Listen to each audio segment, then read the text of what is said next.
Hello friends, Punjab study class में तुहाडा स्वागत है। आई होप तुसी सारे जाने बहुत वधिया होवोगे। तुहाडी तैयारी भी की है बहुत वधिया तरीके नाल चल रही है। देखो जी, आपां की है पिछली क्लास दे विच असीं संसद दे बारे पढ़िया, भाव पार्लीमेंट दे बारे पढ़िया। ठीक है जी, जे मैं गल करां आपां की देखो सरकारां दे पद्धर पढ़दे पैण। ठीक है जी, मतलब अपने भारत दे विच तीन पद्धरी सरकार है। ठीक है जी, केंद्र पद्धर ते, ठीक है जी, उस बाद राज पद्धर ते उस तो बाद की है लोकल स्थानक पद्धर ते की है सरकार है। ठीक है जी, मैं थोड़ा जिहा तुहानूं दस दिना। ठीक है जी, केंद्र सरकार सब तो उपर आ जाती। ठीक है जी, उस तो बाद की है राज सरकारां आ जांदियां। ठीक है जी, सारे राज्यां दे विच। ते उस तो बाद की है स्थानक सरकारां। स्थानक सरकारां की है जी साडियां जिहड़ियां लोकल गवर्नमेंट्स। ठीक है जी, पंचायतां ते नगर पालिकावां। ठीक है जी, देखो आपां की कीता आ केंद्र लैवल ते चीज़ां नूं कवर कर लिया। ठीक है जी, जे मैं कार्यपालिका की गल करा, ठीक है जी, उहदे विच मैं तुहानूं केंद्र पद्धर ते की सिखाया सीगा, राष्ट्रपति दे बारे सिखाया सी, उप राष्ट्रपति दे बारे, प्रधानमंत्री ते केंद्रीय मंत्रिमंडल असीं पढ़िया सीगा, ओह कार्यपालिका दा हिस्सा सीगा। ठीक है जी, उस तो बाद जे मैं गल करा असीं की है विधान पालिका दे बारे पढ़िया। ठीक है जी, संसद दे बारे पढ़िया। ठीक है जी, जिहड़ा कि साडी विधान पालिका दा हिस्सा है। ठीक है जी, उहदे विच मैं तुहानूं सारा कुछ समझाया। ठीक है जी, किन्नियां लोक सभा दीयां राज सभा दीयां सीटां आ। ठीक है जी, उन्होंने प्रिजाइडिंग ऑफिसर जिहड़े प्रधानगी करन वाले, ठीक है जी, अफसर है, उन्होंने बारे सीखिया। ठीक है जी, तो अज असीं गल करांगे राज्यां दी विधान पालिका दे बारे। ठीक है जी, विधान सभा तुसीं सुनिया होगा। ठीक है जी, अज मैं कंप्लीट इन्फॉर्मेशन इहदे बारे दवांगा। ठीक है जी, तो अज वाला चैप्टर पूरा होने तो बाद असीं एक चैप्टर होर करना आ जिहड़ा कि विधान पालिका दे नाल संबंधित है। ठीक है जी, असीं इह चीज़ देखांगे भाई भी जिहड़ा बिल वो किन्ने तरह का हुंदा आ, डिटेल देखांगे। संविधानिक बिल पास किवें हुंदा आ, मनी बिल किवें पास हुंदा आ, सधारण बिल किवें पास हुंदा है, क्योंकि वो वखरे वखरे आ। ठीक है जी, ते उन्हां दे प्रोसैस भी, ठीक है जी, उन्हां नूं पास करन दे लई वखरी प्रक्रिया की है एक फॉलो की जाती है। ते उन्हां चीज़ां नूं की असीं डिस्कस करना आ। ते उस तो बाद की अपनी देखो केंद्र सरकार पूरी हो गई, सेंट्रल लैवल ते आपां डिस्कस कर लिया, ते राज पद्धर ते आपां डिस्कस कर लिया। ते उस तो बाद साडा की है देखो लोकल लैवल ते आवांगे आपां। लोकल लैवल ते असीं पंचायतां दे बारे पढ़ांगे, बहुत ही ज़्यादा इंपॉर्टेंट, ते नगर पालिकावां भाव म्यूनसिपैलिटीज़ के बारे।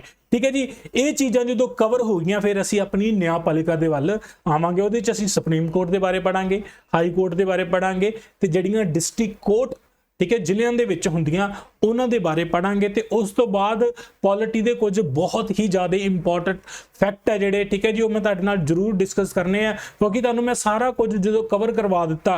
उस तो बाद कुछ चीज़ां हैं जिथों डायरैक्ट क्वेश्चन बनते सी, ठीक है, पर वो मैं लास्ट ते इसलिए कवर करनी है क्योंकि पहला तुहानूं समझ आ जाए कि जो तुसीं पढ़िया आ उस चीज़ नाल तुसीं लिंक कर पाओ। ठीक है जी, सो क्लास नूं शुरू करदे आपां। देखो जी, वध तो वध क्लास नूं शेयर कर दो। ठीक है जी, ते कमेंट जरूर करया करो। ठीक है जी, जे क्लास पसंद आउंदी है तो कमेंट जरूर करया करो, जे नहीं भी आउंदी ते तां भी जरूर दस्या करो। कुछ आपां चीज़ां नूं इंप्रूव करांगे, कमेंट करके जरूर दस्या करो कि क्लास किवें दी लगी। जिहड़े बच्चे रेगूलरली फॉलो करते पे, देखो क्योंकि मैं थ्योरी करवा रहा, क्योंकि मैनूं पता कि जे मैं थ्योरी कवर करवावांगा तो बच्चे नूं हरेक जिहड़ा कंसैप्ट क्लीयर होवेगा कि उन्होंने रट्टा ना मारना पवे, वो चीज़ां नूं लिंक कर पावे। नहीं तो देखो मेरे को भी बहुत सारे क्वेश्चन ऑलरेडी लिखे पे, तो मैं जे व्यू लैन की खातर, ठीक है जी, 10-12 क्वेश्चन चक्कां ते मैं जिन्नियां मर्जी वीडियो मैं बना लवां, पर यह है कि बच्चों नूं कंप्लीट इन्फॉर्मेशन मिले। ठीक है जी, थ्योरी बच्चे कवर करन, ठीक है जी, तां जो देखो पॉलिटी दे विचों जे मैं पूरा तुहानूं दस्सां स्पैशल सिलेबस दे विच मैंशन है, तो 15 के करीब क्वेश्चन आने हैं। तुसीं हिसाब ला लो, जे मैथ ते रीजनिंग च 20 भी है तो लागे तक ही है काम। ठीक है जी, तो ये 15 नंबर वो बच्चे दे आउणगे जिन्हें बड़े अच्छे ढंग दे नाल चीज़ां नूं कवर किया है। तो आपां ऑलमोस्ट, ठीक है जी, 70% तो उपर चीज़ां कवर कर लियां। ठीक है जी, तो जिहड़े बच्चे नवे हो चैनल नूं सबसक्राइब कर लो। ठीक है जी, नवे बच्चों लिए है कि देखो जिहड़े कंसैप्ट दे विच उन्हां नूं प्रॉब्लम है, ठीक है जी, अपनियां दूजियां सारियां जिहड़ी पॉलिटी ऑलमोस्ट कंप्लीट होने वाली है। ठीक है जी, रीजनिंग कंप्लीट कीती पई है, 1-2 टॉपिक रहिंदे वो आपां कवर कर लांगे। ठीक है जी, मैथ दीयां क्लासेस भी, ठीक है, सिंपलीफिकेशन भी कंप्लीट हो गई है अपनी एक हिसाब दी। ठीक है जी, आप बाकी का मिनटों मिनट टॉपिक कर लेने, बहुत बेसिक तो चीज़ों को कवर करवाया, तो बहुत ही बेसिक स्ट्रॉन्ग बच्चों का मैं करवाया है। ठीक है जी, बच्चों का खुद ये मनना है कि बहुत ही ਬੇਸਿਕ ਤੋਂ ਚੀਜ਼ਾਂ ਨੂੰ ਕਵਰ ਕਰਵਾਇਆ ਤੇ ਉਹਨਾਂ ਨੂੰ ਪਹਿਲੀ ਵਾਰੀ ਮੈਥ ਕੀ ਹੈ ਬੜੇ ਅੱਛੇ ਢੰਗ ਦੇ ਨਾਲ ਸਮਝ ਆਇਆ। ਇਹ ਬੱਚਿਆਂ ਦਾ ਕਹਿਣਾ, ਇਹ ਮੇਰਾ ਨਹੀਂ ਕਹਿਣਾ, ਠੀਕ ਹੈ ਜੀ। ਸੋ ਜਿਹੜੇ ਬੱਚਿਆਂ ਦਾ ਮੈਥ ਵੀ ਵੀਕ ਆ ਉਹ ਵੀ ਕੀ ਹੈ ਆਪਣਾ ਮੈਥ ਵੀ ਕਵਰ ਕਰ ਸਕਦੇ ਆ, ਠੀਕ ਹੈ ਜੀ। YouTube ਤੇ ਬਿਲਕੁਲ ਬੇਸਿਕ ਤੋਂ ਕਨਸੈਪਟ ਲੈਵਲ ਤੇ ਚੀਜ਼ਾਂ ਨੂੰ ਮੈਂ ਡਿਸਕਸ ਕੀਤਾ ਹੈ, ਠੀਕ ਹੈ ਜੀ। ਸੋ ਕਲਾਸ ਨੂੰ ਸ਼ੁਰੂ ਕਰਦੇ ਹਾਂ। ਅੱਜ ਆਪਾਂ ਕੀ ਦੇਖੋ ਰਾਜ ਦੀ ਵਿਧਾਨ ਪਾਲਿਕਾ ਦੇ ਬਾਰੇ ਪੜ੍ਹਨਾ ਹੈ, ਠੀਕ ਹੈ ਜੀ। ਦੇਖੋ ਮੈਂ ਕੇਂਦਰ ਲੈਵਲ ਤੇ ਤੁਹਾਨੂੰ ਪਾਰਲੀਮੈਂਟ ਦੇ ਬਾਰੇ ਸਾਰਾ ਕੁਝ ਪੜ੍ਹਾ ਦਿੱਤਾ, ਬਸ ਉਹ ਸਾਰਾ ਇੱਕ ਵਾਰੀ ਦਿਮਾਗ ਦੇ ਵਿੱਚ ਲੈ ਆਓ। ਥੋੜਾ ਹੀ ਫਰਕ ਹੈ, ਆਪਾਂ ਕੀ ਕਰਨਾ ਹੈ ਦੇਖੋ ਲੋਕ ਸਭਾ ਦੀ ਥਾਂ ਤੇ ਬਸ ਵਿਧਾਨ ਸਭਾ ਕਰਨਾ ਹੈ, ਬਾਕੀ ਚੀਜ਼ਾਂ ਸੇਮ ਹੈ, ਸਪੀਕਰ ਵਗੈਰਾ ਸਾਰਾ ਕੁਝ ਸੇਮ ਹੈ, ਕਿਉਂਕਿ ਦੇਖੋ ਆਪਣਾ ਜਿਹੜਾ ਸੰਵਿਧਾਨ ਹੈ ਉਹ ਜੋ ਚੀਜ਼ਾਂ ਕੇਂਦਰ ਲੈਵਲ ਤੇ ਕਰਦਾ ਹੈ ਤੇ ਉਹੀ ਚੀਜ਼ਾਂ ਕੀ ਹੈ ਰਾਜ ਪੱਧਰ ਤੇ ਵੀ ਕਰਦਾ ਹੈ, ਠੀਕ ਹੈ ਜੀ। ਸੋ ਆਪਾਂ ਕੀ ਰਾਜ ਦੀ ਵਿਧਾਨ ਪਾਲਿਕਾ ਦੇ ਬਾਰੇ ਪੜਾਂਗੇ, ਠੀਕ ਹੈ ਜੀ। ਹੈਗਾ ਇਹ ਸੰਸਦ ਦੀ ਤਰ੍ਹਾਂ ਹੀ ਹੈ, ਪਾਰਲੀਮੈਂਟ ਦੀ ਤਰ੍ਹਾਂ, ਬਸ ਥੋੜਾ ਜਿਹਾ ਫਰਕ ਹੈ, ਉਹ ਚੀਜ਼ਾਂ ਨੂੰ ਆਪਾਂ ਸਮਝਣਾ ਹੈ। ਦੇਖੋ ਜੀ ਹੁਣ ਤੁਸੀਂ ਲਿੰਕ ਕਰ ਪਾ ਰਹੇ ਹੋਵੋਗੇ, ਠੀਕ ਹੈ ਜੀ। ਦੇਖੋ ਰਾਜ ਦੀ ਵਿਧਾਨ ਪਾਲਿਕਾ ਦੇ ਬਾਰੇ ਪੜ੍ਹਨਾ ਆ, ਤੁਸੀਂ ਹੁਣ ਲਿੰਕ ਕਰੋ, ਠੀਕ ਹੈ ਜੀ। ਸਾਡੇ ਮਾਨ ਸਾਹਿਬ ਬੈਠੇ ਹੋਏ ਨੇ, ਠੀਕ ਹੈ ਜੀ। ਸਾਡੇ ਫਾਈਨਾਂਸ ਮਿਨਿਸਟਰ ਬੈਠੇ ਹੋਏ ਆ, ਠੀਕ ਹੈ ਜੀ। ਲਿੰਕ ਕਰੋ, ਚੀਜ਼ਾਂ ਨੂੰ ਸਮਝ ਲਓ, ਅਬਜ਼ਰਵ ਕਰ ਲਓ। ਅੱਜ ਆਪਾਂ ਬਸ ਕੀ ਹੈ ਵਿਧਾਨ ਸਭਾ ਦੇ ਬਾਰੇ ਹੀ ਪੜ੍ਹਨਾ ਹੈ, ਠੀਕ ਹੈ ਜੀ। ਸਮਝ ਲੱਗ ਗਈ ਜੀ, ਪਿਕਚਰ ਕ੍ਰੀਏਟ ਹੋ ਗਈ ਜੀ। ਚਲੋ ਦੇਖੋ ਥਿਊਰੀ ਵੱਲ ਆਉਣਾ। ਦੇਖੋ ਜੀ ਰਾਜ ਦੀ ਰਾਜਨੀਤਿਕ ਪ੍ਰਣਾਲੀ ਦੇ ਵਿੱਚ ਜਿਹੜਾ ਵਿਧਾਨ ਸਭਾ ਦਾ ਬਹੁਤ ਪ੍ਰਮੁੱਖ ਸਥਾਨ ਹੈ। ਕਿਉਂ ਪ੍ਰਮੁੱਖ ਸਥਾਨ ਹੈ? ਦੇਖੋ ਜੀ ਸਾਰੇ ਰਾਜ ਨੂੰ ਆਪਾਂ ਚਲਾਉਣਾ ਆ ਤੇ ਰਾਜ ਨੂੰ ਚਲਾਉਣ ਦੇ ਲਈ ਬਹੁਤ ਸਾਰੇ ਫੈਸਲੇ, ਬਹੁਤ ਸਾਰੇ ਕਾਨੂੰਨ ਬਣਾਉਣੇ ਆ ਤੇ ਉਹ ਕੀ ਸਾਡੀ ਵਿਧਾਨ ਸਭਾ ਦੇ ਵਿੱਚ ਹੀ ਲਏ ਜਾਣਗੇ, ਠੀਕ ਹੈ ਜੀ। ਹੁਣ ਵਿਧਾਨ ਸਭਾ ਦਾ ਜਿਹੜਾ ਲੌਜੀਕ ਤੁਸੀਂ ਇਦਾਂ ਸਮਝੋ, ਦੇਖੋ ਚੋਣਾਂ ਹੋਈਆਂ ਸਾਡੇ ਪੰਜਾਬ ਦੇ ਵਿੱਚ, ਠੀਕ ਹੈ ਜੀ। ਆਮ ਆਦਮੀ ਪਾਰਟੀ ਕੀ ਹੈ ਸੀਟਾਂ ਜਿੱਤ ਕੇ 92 MLA ਦੇ ਨਾਲ ਕੀ ਹੈ ਸਰਕਾਰ ਬਣਾਈ, ਠੀਕ ਹੈ ਜੀ।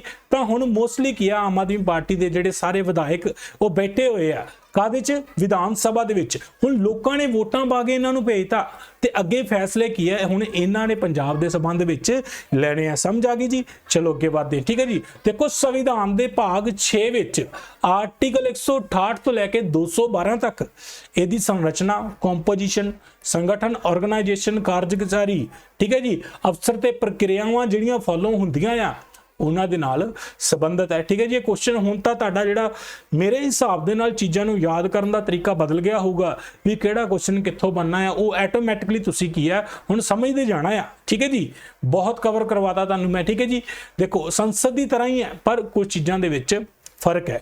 ਹੁਣ ਇੱਕ ਚੀਜ਼ ਤੁਸੀਂ ਸਮਝਣੀ ਹੈ, ਕੀ ਸਮਝਣੀ ਹੈ? ਦੇਖੋ ਜਦੋਂ ਅਸੀਂ ਕੇਂਦਰ ਲੈਵਲ ਤੇ ਸੰਸਦ ਦੀ ਗੱਲ ਕਰਦੇ ਹਾਂ, ਠੀਕ ਹੈ ਜੀ, ਪਾਰਲੀਮੈਂਟ ਦੀ ਗੱਲ ਕਰਦੇ ਹਾਂ ਤਾਂ ਦੋ ਸਦਨ ਹੈ, ਭਾਵ ਦੋ ਹਾਊਸ ਹੈ, ਠੀਕ ਹੈ ਜੀ। ਇੱਕ ਹੈਗਾ ਜੀ ਰਾਜ ਸਭਾ, ਠੀਕ ਹੈ ਜੀ, ਤੇ ਇੱਕ ਹੈਗਾ ਜੀ ਲੋਕ ਸਭਾ। ਸਮਝ ਲੱਗ ਗਈ ਜੀ। ਚਲੋ ਆ ਜਾਓ ਹੁਣ ਜੇ ਮੈਂ ਇੱਕ ਰਾਜ ਪੱਧਰ ਤੇ ਗੱਲ ਕਰਾਂ, ਰਾਜ ਸਰਕਾਰ ਦੀ ਮੈਂ ਗੱਲ ਕਰਾਂ, ਠੀਕ ਹੈ ਜੀ, ਠੀਕ ਹੈ, ਰਾਜ ਵਿਧਾਨ ਪਾਲਿਕਾ ਦੀ ਗੱਲ ਕਰਾਂ ਜਾਂ ਮੈਂ ਕਹਾਂ, ਠੀਕ ਹੈ ਜੀ, ਇੱਥੇ ਕੀ ਇੱਕ ਹੁੰਦੀ ਹੈ ਜੀ ਦੇਖੋ ਵਿਧਾਨ ਸਭਾ, ਠੀਕ ਹੈ ਜੀ, ਤੇ ਇੱਕ ਆਪਸ਼ਨ ਹੁੰਦੀ ਹੈ ਉਹ ਹੁੰਦੀ ਹੈ ਜੀ ਵਿਧਾਨ ਪ੍ਰੀਸ਼ਦ, ਠੀਕ ਹੈ ਜੀ, ਉਹ ਹੁੰਦੀ ਹੈ ਜੀ ਵਿਧਾਨ ਪ੍ਰੀਸ਼ਦ।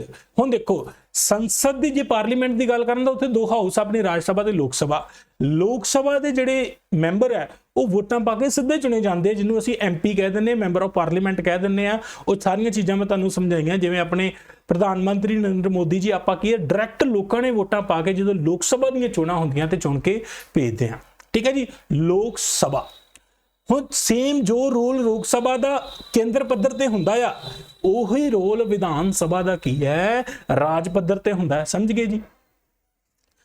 ਤੇ ਜਿਹੜਾ ਕੋਈ ਰੋਲ ਰਾਜ ਸਭਾ ਦਾ ਹੁੰਦਾ ਆ ਉਹ ਵਿਧਾਨ ਪਰਿਸ਼ਦ ਦਾ ਹੁੰਦਾ ਹੈ। ਪਰ ਇੱਕ ਚੀਜ਼ ਇੱਥੇ ਜਿਹੜੀ ਤੁਸੀਂ ਬਹੁਤ ਹੀ ਧਿਆਨ ਦੇ ਨਾਲ ਸਮਝਣੀ, ਦੇਖੋ ਜੀ ਹੁਣ ਜਿਹੜੀ ਵਿਧਾਨ ਸਭਾ ਦੇ ਵਿੱਚ ਕੀ ਦੇਖੋ ਆਪਾਂ MLA ਚੁਣ ਕੇ ਭੇਜੇ ਹੈ ਮੈਂਬਰ ਆਫ ਲੈਜਿਸਲੇਟਿਵ ਅਸੈਂਬਲੀ, ਠੀਕ ਹੈ ਜੀ। ਹੁਣ ਜਿਹੜੀ ਵਿਧਾਨ ਸਭਾ ਨੂੰ ਇੰਗਲਿਸ਼ ਚ ਕੀ ਕਹਿੰਦੇ ਆ ਜੀ ਲੈਜਿਸਲੇਟਿਵ ਅਸੈਂਬਲੀ, ਠੀਕ ਹੈ ਜੀ, ਠੀਕ ਹੈ ਜੀ। ਤੇ ਜਿਹੜੇ MLA ਦੀ ਫੁੱਲ ਫਾਰਮ ਹੁੰਦੀ ਜੀ ਮੈਂਬਰ ਆਫ, ਠੀਕ ਹੈ ਜੀ, ਮੈਂਬਰ ਆਫ ਲੈਜਿਸਲੇਟਿਵ ਅਸੈਂਬਲੀ, ਠੀਕ ਹੈ ਜੀ। ਹੁਣ ਜਿੰਨੇ ਵੀ MLA ਚੁਣੇ ਜਾਂਦੇ ਉਹ ਕੀ ਹੈ ਵਿਧਾਨ ਸਭਾ ਦੇ ਵਿੱਚ ਜਾਂਦੇ ਆ। ਹੁਣ ਕਹਿਣ ਦਾ ਭਾਵ ਇਹ ਹੈ ਕਿ ਹਰ ਇੱਕ ਰਾਜ ਦੀ ਰਾਜ ਸਰਕਾਰ ਦੀ, ਚਾਹੇ ਉਹ ਪੰਜਾਬ, ਹਰਿਆਣਾ, ਹਿਮਾਚਲ ਕੋਈ ਵੀ ਹੈ, ਸਾਰੇ ਆਪਣੇ 28 ਰਾਜ ਹੈ, ਉਹ ਸਾਰਿਆਂ ਦੀ ਕੀ ਹੈ ਵਿਧਾਨ ਸਭਾ ਤਾਂ ਹੋਊਗੀ ਹੀ ਹੋਊਗੀ, ਵਿਧਾਨ ਸਭਾ ਤਾਂ ਹੋਊਗੀ ਹੀ ਹੋਊਗੀ, ਠੀਕ ਹੈ ਜੀ। ਪਰ ਜਿਹੜੀ ਵਿਧਾਨ ਪ੍ਰੀਸ਼ਦ ਹੈ, ਠੀਕ ਹੈ, ਦੂਜਾ ਸਦਨ ਹੈ, ਉਹ ਵਿਧਾਨ ਸਭਾ ਨੂੰ ਇੱਕ ਵਿਕਲਪ ਦਿੱਤਾ ਗਿਆ ਹੈ, ਵਿਕਲਪ ਭਾਵ ਆਪਸ਼ਨ ਦਿੱਤੀ ਹੋਈ ਹੈ, ਭਾਈ ਵੀ ਤੁਸੀਂ ਰਾਜ ਦੇ ਵਿੱਚ ਆਪਣੀ ਵਿਧਾਨ ਪ੍ਰੀਸ਼ਦ ਨੂੰ ਬਣਾਉਣਾ ਚਾਹੁੰਦੇ ਹੋ ਜਾਂ ਨਹੀਂ। ਠੀਕ ਹੈ, ਉੱਥੋਂ ਦੀ ਪੋਪੂਲੇਸ਼ਨ ਦੇ ਅਕੋਰਡਿੰਗ। ਹੁਣ ਵਿਧਾਨ ਪ੍ਰੀਸ਼ਦ ਦਾ ਮਤਲਬ ਇੱਥੇ ਬਣਾਉਣ ਦਾ ਇਹ ਬਣਦਾ ਆ, ਕਿਉਂਕਿ ਇੱਕ ਅੱਛਾ ਵਿਚਾਰ ਵਟਾਂਦਰਾ ਹੋ ਜਾਂਦਾ, ਕਿਉਂਕਿ ਮੈਂ ਤੁਹਾਨੂੰ ਦੱਸਿਆ ਲੋਕ ਸਭਾ ਦੇ ਵਿੱਚ ਕੋਈ ਬਿੱਲ ਪਾਸ ਹੁੰਦਾ ਆ ਤਾਂ ਉਹਨੂੰ ਰਾਜ ਸਭਾ ਦੇ ਵਿੱਚ ਲੈ ਕੇ ਜਾਇਆ ਜਾਂਦਾ ਆ, ਤਾਂ ਜੋ ਕਿ ਦੋਨੇ ਹਾਊਸ ਦੇ ਵਿੱਚ ਵੱਖਰੇ ਬੁੱਧੀਜੀਵੀ ਬੈਠੇ ਆ ਤੇ ਆਪਣੇ ਬੜੇ ਅੱਛੇ ਢੰਗ ਦੇ ਨਾਲ ਵਿਚਾਰ ਵਟਾਂਦਰੇ ਰੱਖ ਲੈਣ। ਠੀਕ ਹੈ ਜੀ। ਪਰ ਵਿਧਾਨ ਸਭਾ ਦੇ ਵਿੱਚ ਕੀ ਹੈ, ਦੇਖੋ ਵਿਧਾਨ ਸਭਾ ਦੇ ਵਿੱਚ ਜਿਹੜੇ ਚੁਣ ਕੇ ਗਏ ਆ MLA ਚੁਣ ਕੇ ਗਏ ਆ, ਪਰ ਕੁਝ ਰਾਜਾਂ ਦੇ ਵਿੱਚ ਕੀ ਹੈ ਵਿਧਾਨ ਪ੍ਰੀਸ਼ਦ ਨੂੰ ਵੀ ਬਣਾ ਲੈਂਦੇ ਆ ਤਾਂ ਜੋ ਕੀ ਹੈ ਬੜੇ ਅੱਛੇ ਢੰਗ ਦੇ ਨਾਲ ਫੈਸਲੇ ਲਏ ਜਾਣ। ਪਰ ਇਹ ਜ਼ਰੂਰੀ ਨਹੀਂ ਹੈ ਕਿ ਹਰੇਕ ਰਾਜ ਦੇ ਵਿੱਚ ਵਿਧਾਨ ਪ੍ਰੀਸ਼ਦ ਹੋਵੇ ਹੀ ਹੋਵੇ, ਕਿਉਂਕਿ ਉਹ ਚੀਜ਼ ਵਿਧਾਨ ਸਭਾ ਤੇ ਡਿਪੈਂਡ ਕਰਦੀ ਹੈ। ਉਹ ਵਿਧਾਨ ਸਭਾ ਦੀ ਮਰਜ਼ੀ ਹੈ, ਜਿਹੜੇ ਚੁਣ ਕੇ MLA ਗਏ ਆ ਉਹਨਾਂ ਦੀ ਮਰਜ਼ੀ ਹੈ ਕਿ ਉਹ ਵਿਧਾਨ ਪ੍ਰੀਸ਼ਦ ਨੂੰ ਬਣਾਉਣਾ ਚਾਹੁੰਦੇ ਆ ਜਾਂ ਨਹੀਂ, ਕਿਉਂਕਿ ਵਿਧਾਨ ਪ੍ਰੀਸ਼ਦ ਲੋਕਾਂ ਦੇ ਦੁਆਰਾ ਤਾਂ ਚੁਣੀ ਨਹੀਂ ਜਾਣੀ ਸੀ। ਇਹ ਇਨਡਾਇਰੈਕਟ ਤਰੀਕੇ ਦੇ ਨਾਲ ਅਸਿੱਧੇ ਤੌਰ ਤੇ ਜਿਹੜੇ ਇਹਦੇ ਮੈਂਬਰ ਚੁਣੇ ਜਾਣੇ ਹੁੰਦੇ ਆ, ਜਿਵੇਂ ਰਾਜ ਸਭਾ ਦੇ ਚੁਣੇ ਜਾਂਦੇ ਆ। ਠੀਕ ਹੈ ਜੀ। ਇੱਕ ਚੀਜ਼ ਕਲੀਅਰ ਕਰ ਲਓ ਕਿ ਵਿਧਾਨ ਸਭਾ ਤਾਂ ਦੇਖੋ ਹਰੇਕ ਰਾਜ ਦੇ ਵਿੱਚ ਹੋਊਗੀ, ਪਰ ਜਿਹੜੀ ਵਿਧਾਨ ਪ੍ਰੀਸ਼ਦ ਹੈ ਉਹ ਕੀ ਹੈ, ਜਿਹੜੀ ਵਿਧਾਨ ਸਭਾ ਚਾਹੇਗੀ ਵੀ ਇਹ ਬਣਾਉਣੀ ਹੈ ਵਿਧਾਨ ਪ੍ਰੀਸ਼ਦ ਤੋਂ ਆਪਣਾ ਮਤਾ ਪਾਸ ਕਰਕੇ ਸੰਸਦ ਨੂੰ ਦੇਵੇਗੀ, ਭਾਈ ਵੀ ਸਾਡੇ ਵੀ ਇੱਕ ਵਿਧਾਨ ਪ੍ਰੀਸ਼ਦ ਬਣਾ ਦਿਓ। ਠੀਕ ਹੈ ਜੀ। ਪਰ ਇਹ ਕੀ ਹੈ ਵਿਧਾਨ ਸਭਾ ਤੇ ਨਿਰਭਰ ਕਰਦਾ ਹੈ ਕਿ ਉਹ ਜਿਹੜਾ ਦੂਜਾ ਸਦਨ ਹੈ, ਠੀਕ ਹੈ ਜੀ, ਉਹ ਬਣਾਉਣਾ ਚਾਹੁੰਦੇ ਆ ਜਾਂ ਨਹੀਂ। ਇਹ ਤਾਂ ਕਲੀਅਰ ਆਈ ਜੀ ਗੱਲ। ਚਲੋ ਅੱਗੇ ਵਧੀਏ। ਠੀਕ ਹੈ ਜੀ। ਚਲੋ ਹੁਣ ਦੇਖੋ ਰਾਜ ਦੀ ਵਿਧਾਨ ਪਾਲਿਕਾ ਦਾ ਸੰਗਠਨ ਮੈਂ ਤੁਹਾਨੂੰ ਦੱਸਦਾ। ਠੀਕ ਹੈ ਜੀ। ਦੇਖੋ ਰਾਜ ਦੀ ਵਿਧਾਨ ਪਾਲਿਕਾ ਦੇ ਵਿੱਚ ਇਕਸਾਰਤਾ ਨਹੀਂ ਹੈ। ਮਤਲਬ ਕੀ ਹੈ ਸਾਰੇ ਰਾਜਾਂ ਦੇ ਵਿੱਚ ਇਹ ਨਹੀਂ ਹੈ ਕਿ ਸਾਰਾ ਕੁਝ ਇੱਕੋ ਜਿਹਾ ਹੀ ਆ, ਵੀ ਸਾਰੇ ਰਾਜਾਂ ਦੇ ਵਿੱਚ ਜਾਂ ਤਾਂ ਇੱਕ ਹੀ ਸਦਨ ਹੈ। ਇੱਕ ਸਦਨ ਦਾ ਮਤਲਬ ਕੀ ਹੈ ਕੱਲੀ ਵਿਧਾਨ ਸਭਾ ਹੀ ਹੈ, ਜਾਂ ਸਾਰੇ ਰਾਜਾਂ ਦੇ ਵਿੱਚ ਕੀ ਹੈ ਦੋ ਸਦਨੀ ਹੈ, ਭਾਵ ਸਾਰੇ ਰਾਜਾਂ ਦੇ ਵਿੱਚ ਵਿਧਾਨ ਪ੍ਰੀਸ਼ਦ ਵੀ ਹੈ ਤੇ ਵਿਧਾਨ ਸਭਾ ਵੀ ਹੈ। ਇਹ ਨਹੀਂ ਹੈ, ਇਕਸਾਰਤਾ ਨਹੀਂ ਹੈ। ਜ਼ਿਆਦਾਤਰ ਰਾਜਾਂ ਦੇ ਵਿੱਚੋਂ ਇੱਕੋ ਸਦਨ ਹੈ। ਇੱਕੋ ਸਦਨ ਕੀ ਮੈਂ ਤੁਹਾਨੂੰ ਦੱਸਿਆ ਜੀ ਕੱਲੀ ਵਿਧਾਨ ਸਭਾ ਹੀ ਹੈ। ਠੀਕ ਹੈ। ਪਰ 28 ਰਾਜਾਂ ਦੇ ਵਿੱਚੋਂ 6 ਰਾਜ ਅਜਿਹੇ ਹੈ ਜਿੱਥੇ ਦੋ ਸਦਨ ਹਨ। ਦੋ ਸਦਨ ਭਾਵ ਉੱਥੇ ਉਹਨਾਂ ਦੀ ਵਿਧਾਨ ਪ੍ਰੀਸ਼ਦ ਵੀ ਹੈਗੀ ਹੈ, ਜਿਹਨੂੰ ਅਸੀਂ ਇੰਗਲਿਸ਼ ਦੇ ਵਿੱਚ ਲੈਜਿਸਲੇਟਿਵ ਕਾਉਂਸਲ ਕਹਿੰਦੇ ਆ। ਸਮਝ ਲੱਗੀ ਜੀ। ਉਹ ਕਿਹੜੇ 6 ਰਾਜ ਹੈ ਇਹ ਯਾਦ ਰੱਖਣੇ, ਕਿਉਂਕਿ ਸਿੱਧਾ ਕੁਐਸਚਨ ਤੁਹਾਡੇ ਤੋਂ ਇਹ ਪੁੱਛਿਆ ਜਾ ਸਕਦਾ ਆ ਕਿ ਦੱਸੋ ਵੀ ਹੇਠ ਲਿਖੇ ਰਾਜਾਂ ਦੇ ਵਿੱਚੋਂ ਕਿਹੜਾ ਰਾਜ ਦੋ ਸਦਨੀ ਹੈ, ਜਾਂ ਹੇਠ ਲਿਖਿਆਂ ਵਿੱਚੋਂ ਕਿਹੜਾ ਰਾਜ ਦੋ ਸਦਨੀ ਨਹੀਂ ਹੈ। ਸਮਝ ਲੱਗੀ ਜੀ। ਦੋ ਸਦਨੀ ਕਿਹੜੇ ਕਿਹੜੇ ਹੈ ਜੀ? ਆਂਧਰਾ ਪ੍ਰਦੇਸ਼, ਤੇਲੰਗਾਨਾ, ਕਰਨਾਟਕਾ, ਮਹਾਰਾਸ਼ਟਰ, ਬਿਹਾਰ ਤੇ ਯੂਪੀ, ਉੱਤਰ ਪ੍ਰਦੇਸ਼। ਠੀਕ ਹੈ ਜੀ। ਇਹਨਾਂ 6 ਰਾਜਾਂ ਦੇ ਵਿੱਚ ਵਿਧਾਨ ਪ੍ਰੀਸ਼ਦ ਵੀ ਹੈਗੀ ਹੈ ਤੇ ਵਿਧਾਨ ਸਭਾ ਵੀ ਹੈਗੀ ਹੈ, ਪਰ ਜਿਹੜੇ ਬਾਕੀ 22 ਰਾਜ ਹੈ ਉਹਨਾਂ ਵਿੱਚ ਸਿਰਫ ਕੇਵਲ ਔਰ ਕੇਵਲ ਵਿਧਾਨ ਸਭਾ ਹੈ। ਪਰ ਵਿਧਾਨ ਸਭਾ ਜੇ ਚਾਹੇ ਉਹ ਕੀਆ ਵਿਧਾਨ ਪ੍ਰੀਸ਼ਦ ਵੀ ਬਣਾ ਸਕਦੇ, ਬਾਕੀ ਉਹੀ ਫਿਰ ਖਰਚੇ ਵਧਣਗੇ। ਠੀਕ ਹੈ ਜੀ। ਪਹਿਲਾਂ ਕੰਮ ਸੂਤ ਨਹੀਂ ਆ ਰਿਹਾ ਨਾ, ਵਿਧਾਨ ਪ੍ਰੀਸ਼ਦ ਬਣਾ ਕੇ ਕੀ ਕਰਨੀ ਹੈ ਦੇਖੋ। ਚਲੋ ਅੱਗੇ ਵਧੀਏ ਜੀ। ਸਮਝ ਲੱਗ ਗਈ ਜੀ ਇੱਥੋਂ ਤੱਕ? ਇਹ ਯਾਦ ਰੱਖਣੇ ਆ। ਦੇਖੋ ਜੀ ਆਹ 6 ਰਾਜ ਯਾਦ ਕਰ ਲਿਓ। ਠੀਕ ਹੈ। ਕੁਐਸਚਨ ਬਣੇ ਤੇ ਫਿਰ ਆਪਾਂ ਛੱਡੀਏ ਨਾ। ਠੀਕ ਹੈ ਜੀ। 6 ਰਾਜਾਂ ਦੇ ਵਿੱਚ ਇਹ ਚੀਜ਼ ਤੁਸੀਂ ਯਾਦ ਰੱਖਣੀ, ਭਾਵੇਂ ਇਹਨਾਂ ਦੇ ਵਿਧਾਨ ਪ੍ਰੀਸ਼ਦ ਵੀ ਹੈਗੀ ਹੈ ਤੇ ਵਿਧਾਨ ਸਭਾ ਵੀ ਹੈਗੀ। ਵਿਧਾਨ ਸਭਾ ਤਾਂ ਹਰੇਕ ਦੇ ਵਿੱਚ ਹੋਵੇਗੀ ਹੀ ਹੋਵੇ, ਕਿਉਂਕਿ ਉੱਥੋਂ ਦੇ ਮੈਂਬਰ ਜਿਹੜੇ ਚੁਣ ਕੇ MLA ਜਾਂਦੇ ਉਹ ਵਿਧਾਨ ਸਭਾ ਦੇ ਵਿੱਚ ਹੀ ਜਾਂਦੇ ਆ। ਤੇ ਵਿਧਾਨ ਪ੍ਰੀਸ਼ਦ ਇਹ ਵਿਧਾਨ ਸਭਾ ਦੀ ਮਰਜ਼ੀ ਹੈ, ਭਾਈ ਵੀ ਉਹ ਬਣਾਉਣਾ ਚਾਹੁੰਦੇ ਆ ਜਾਂ ਨਹੀਂ। ਠੀਕ ਹੈ ਜੀ। ਹੁਣ ਇੱਕ ਚੀਜ਼ ਸੁਣੋ। ਦੇਖੋ ਵੀ ਮੈਂ ਤੁਹਾਨੂੰ ਕੀ ਦੱਸਿਆ ਸੀ, ਲੋਕ ਸਭਾ ਸੰਸਦ ਦੇ 3 ਹਿੱਸੇ ਦੱਸੇ ਸੀ ਮੈਂ ਤੁਹਾਨੂੰ। ਰਾਸ਼ਟਰਪਤੀ ਸਾਹਿਬ, ਠੀਕ ਹੈ ਜੀ, ਰਾਜ ਸਭਾ ਤੇ ਲੋਕ ਸਭਾ। ਸਮਝ ਗਏ ਜੀ।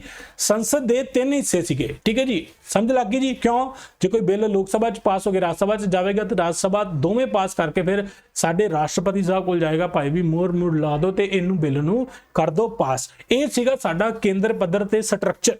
ਸਮਝ ਲੱਗ ਗਏ ਜੀ। ਹੁਣ ਉਹ ਰਾਜ ਦੀ ਮੈਂ ਗੱਲ ਕਰਾਂ, ਰਾਜ ਸਾਰੇ ਰਾਜ ਜਿੰਨੇ ਵੀ ਰਾਜ ਆਪਣੇ, ਠੀਕ ਹੈ ਜੀ, ਜਿਨ੍ਹਾਂ ਦੇ ਵਿੱਚ ਤਾਂ ਇੱਕ ਸਦਨ ਹੈ। ਇੱਕ ਸਦਨ ਮਤਲਬ ਕੱਲੀ ਵਿਧਾਨ ਸਭਾ ਆ ਇੱਥੇ। Just 1 second.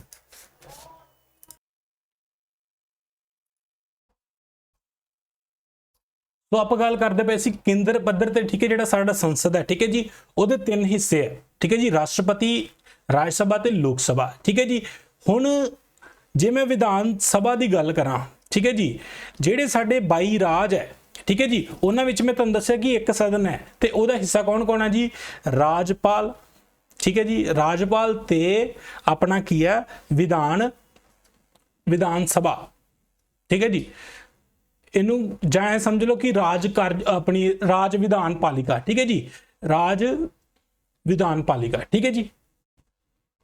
ਇਹਦੇ ਦੋ ਆ ਹਿੱਸੇ, ਇੱਕ ਤਾਂ ਰਾਜਪਾਲ ਤੇ ਵਿਧਾਨ ਸਭਾ, ਕਿਉਂਕਿ ਜੇ ਕੋਈ ਬਿੱਲ ਵਿਧਾਨ ਸਭਾ ਦੇ ਵਿੱਚੋਂ ਪਾਸ ਹੋਇਆ ਤਾਂ ਰਾਜਪਾਲ ਦੇ ਸਾਈਨ ਹੋਣਗੇ ਤਾਂ ਉਹ ਬਿੱਲ ਕੀ ਹੈ ਕਾਨੂੰਨ ਬਣੇਗਾ, ਠੀਕ ਹੈ। ਇਹ ਸੀਗੀ ਗੱਲ ਜਿਹੜੇ ਜਿੱਥੇ ਇੱਕ ਸਦਨ ਹੈ, ਇੱਕ ਸਦਨ ਕਿਹੜਾ? ਕੱਲਾ ਵਿਧਾਨ ਸਭਾ, ਠੀਕ ਹੈ ਜੀ। ਪਰ ਜਿਹੜੇ ਰਾਜਾਂ ਦੇ ਵਿੱਚ ਜਿਹੜੇ 6 ਰਾਜ ਮੈਂ ਤੁਹਾਨੂੰ ਦੱਸੇ ਉਹਨਾਂ ਦੇ ਵਿੱਚ ਕੀ ਹੈ ਦੇਖੋ ਜੀ, 2 ਸਦਨੀ ਪ੍ਰਣਾਲੀ ਹੈ, ਠੀਕ ਹੈ। ਭਾਵ ਉੱਥੇ ਕੀ ਹੋਊਗਾ ਫਿਰ ਸਾਡੇ ਗਵਰਨਰ ਸਾਹਿਬ, ਰਾਜਪਾਲ ਸਾਹਿਬ, ठीक है जी, ਲੈਜਿਸਲੇਟਿਵ ਕੌਂਸਲ ਵਿਧਾਨ ਪ੍ਰੀਸ਼ਦ ਜੇ ਕਈਆਂ ਰਾਜਾਂ ਨੇ ਬਣਾਈ ਹੋਈ ਹੈ, ठीक है जी, ਤੇ ਵਿਧਾਨ ਸਭਾ ਉਹਦੇ ਵਿੱਚ ਕੀ ਹੈ 3 ਕੀ ਹੈ ਚੀਜ਼ਾਂ ਹੋਣਗੀਆਂ। ਸਮਝ ਲੱਗ ਗਈ ਜੀ?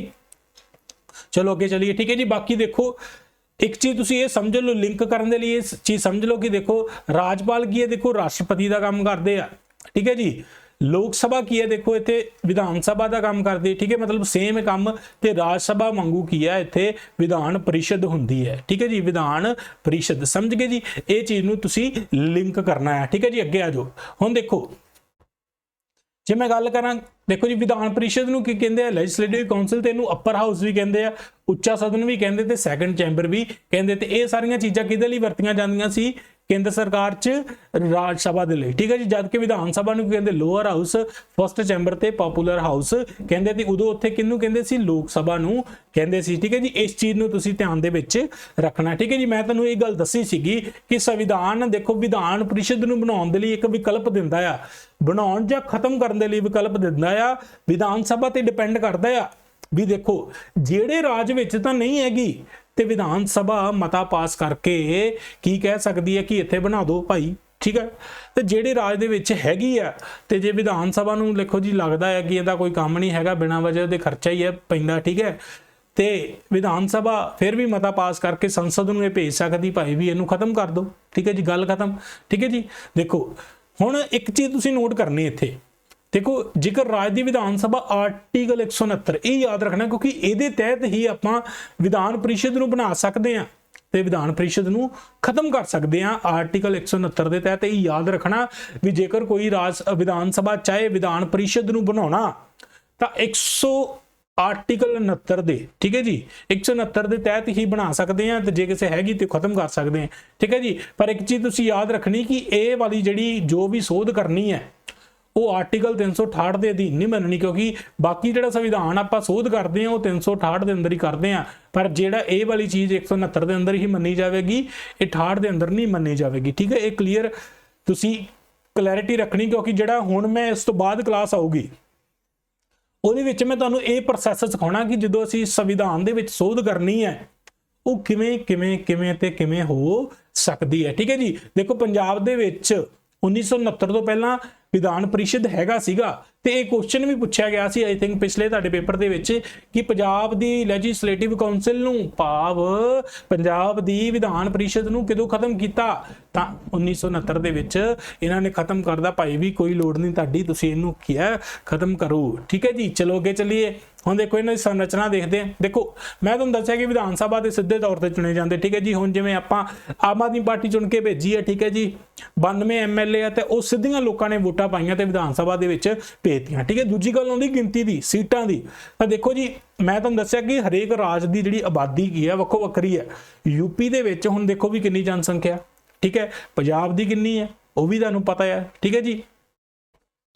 ਤਾਂ ਇਹ ਤੁਸੀਂ ਦੇਖੋ ਕਿ ਉਹਨਾਂ ਦੀਆਂ आबादी के अनुसार, ठीक है जी, पॉपूलेशन के अकॉर्डिंग की सीटां इन्हां नूं मिलदियां, ठीक है जी। देखो 500 सीटां मैक्सीमम हो सकदियां, जे वध तो वध सीटां करनियां होण 500 हो सकदियां ते घट तो घट की 60 तां होणीआं ही चाहीदियां, ठीक है जी। बट अगे भी कुछ ध्यान चीज़ां रखण वालीआं। देखो इत्थों क्लीयर हुंदा कि जिहड़ियां जनसंख्या के अनुसार 60 तो 500 के विचकार जिहड़ियां आम राज्यां दीयां जिहड़ियां सीटां विधान सभा दीयां हो सकदियां, ठीक है। ते हुण मैनूं इह दसो पंजाब दीयां विधान सभा दीयां सीटां किन्नियां? मैं तुहानूं दस्सिआ सीगा 100 ते 17 सीटां, शायद अगे भी डिस्कस करांगे, ठीक है जी।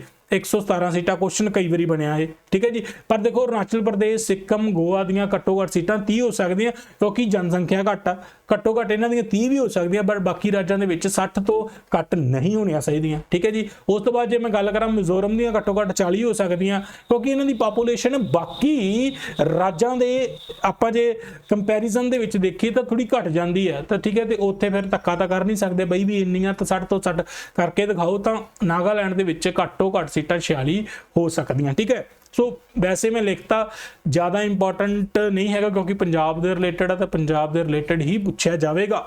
बाकी देखो ये जरनल क्वेश्चन है कि घट्टो घट्ट 60 तो मैक्सीमम 500 हो सकदियां, तो ये क्वेश्चन तुहाडे तो बन सकता। बाकी मैं तुहानूं दस्सिया सी कि जिवें लोक सभा दे विच 2 मैंबर राष्ट्रपति के द्वारा एंगलो इंडियन कम्यूनिटी के नामजद किए जाते सी, इत्थे राजपाल साहब अपने किसी एक बंदे नूं जिहड़ा एंगलो इंडियन कम्यूनिटी का नामजद कर सकते सी। देखो इहदे विच रीजन की सीगा, रीजन ये सीगा क्योंकि जिहड़ी एंगलो इंडियन कम्यूनिटी किहड़ी सीगी, मान लो कि जे कोई जदों अंग्रेजों का राज से जेकर किसी अंग्रेज ने भारती औरत नाल विआह करा लिया तो एक नवी कम्यूनिटी बन जाती सी एंगलो तो इंडियन, ठीक है।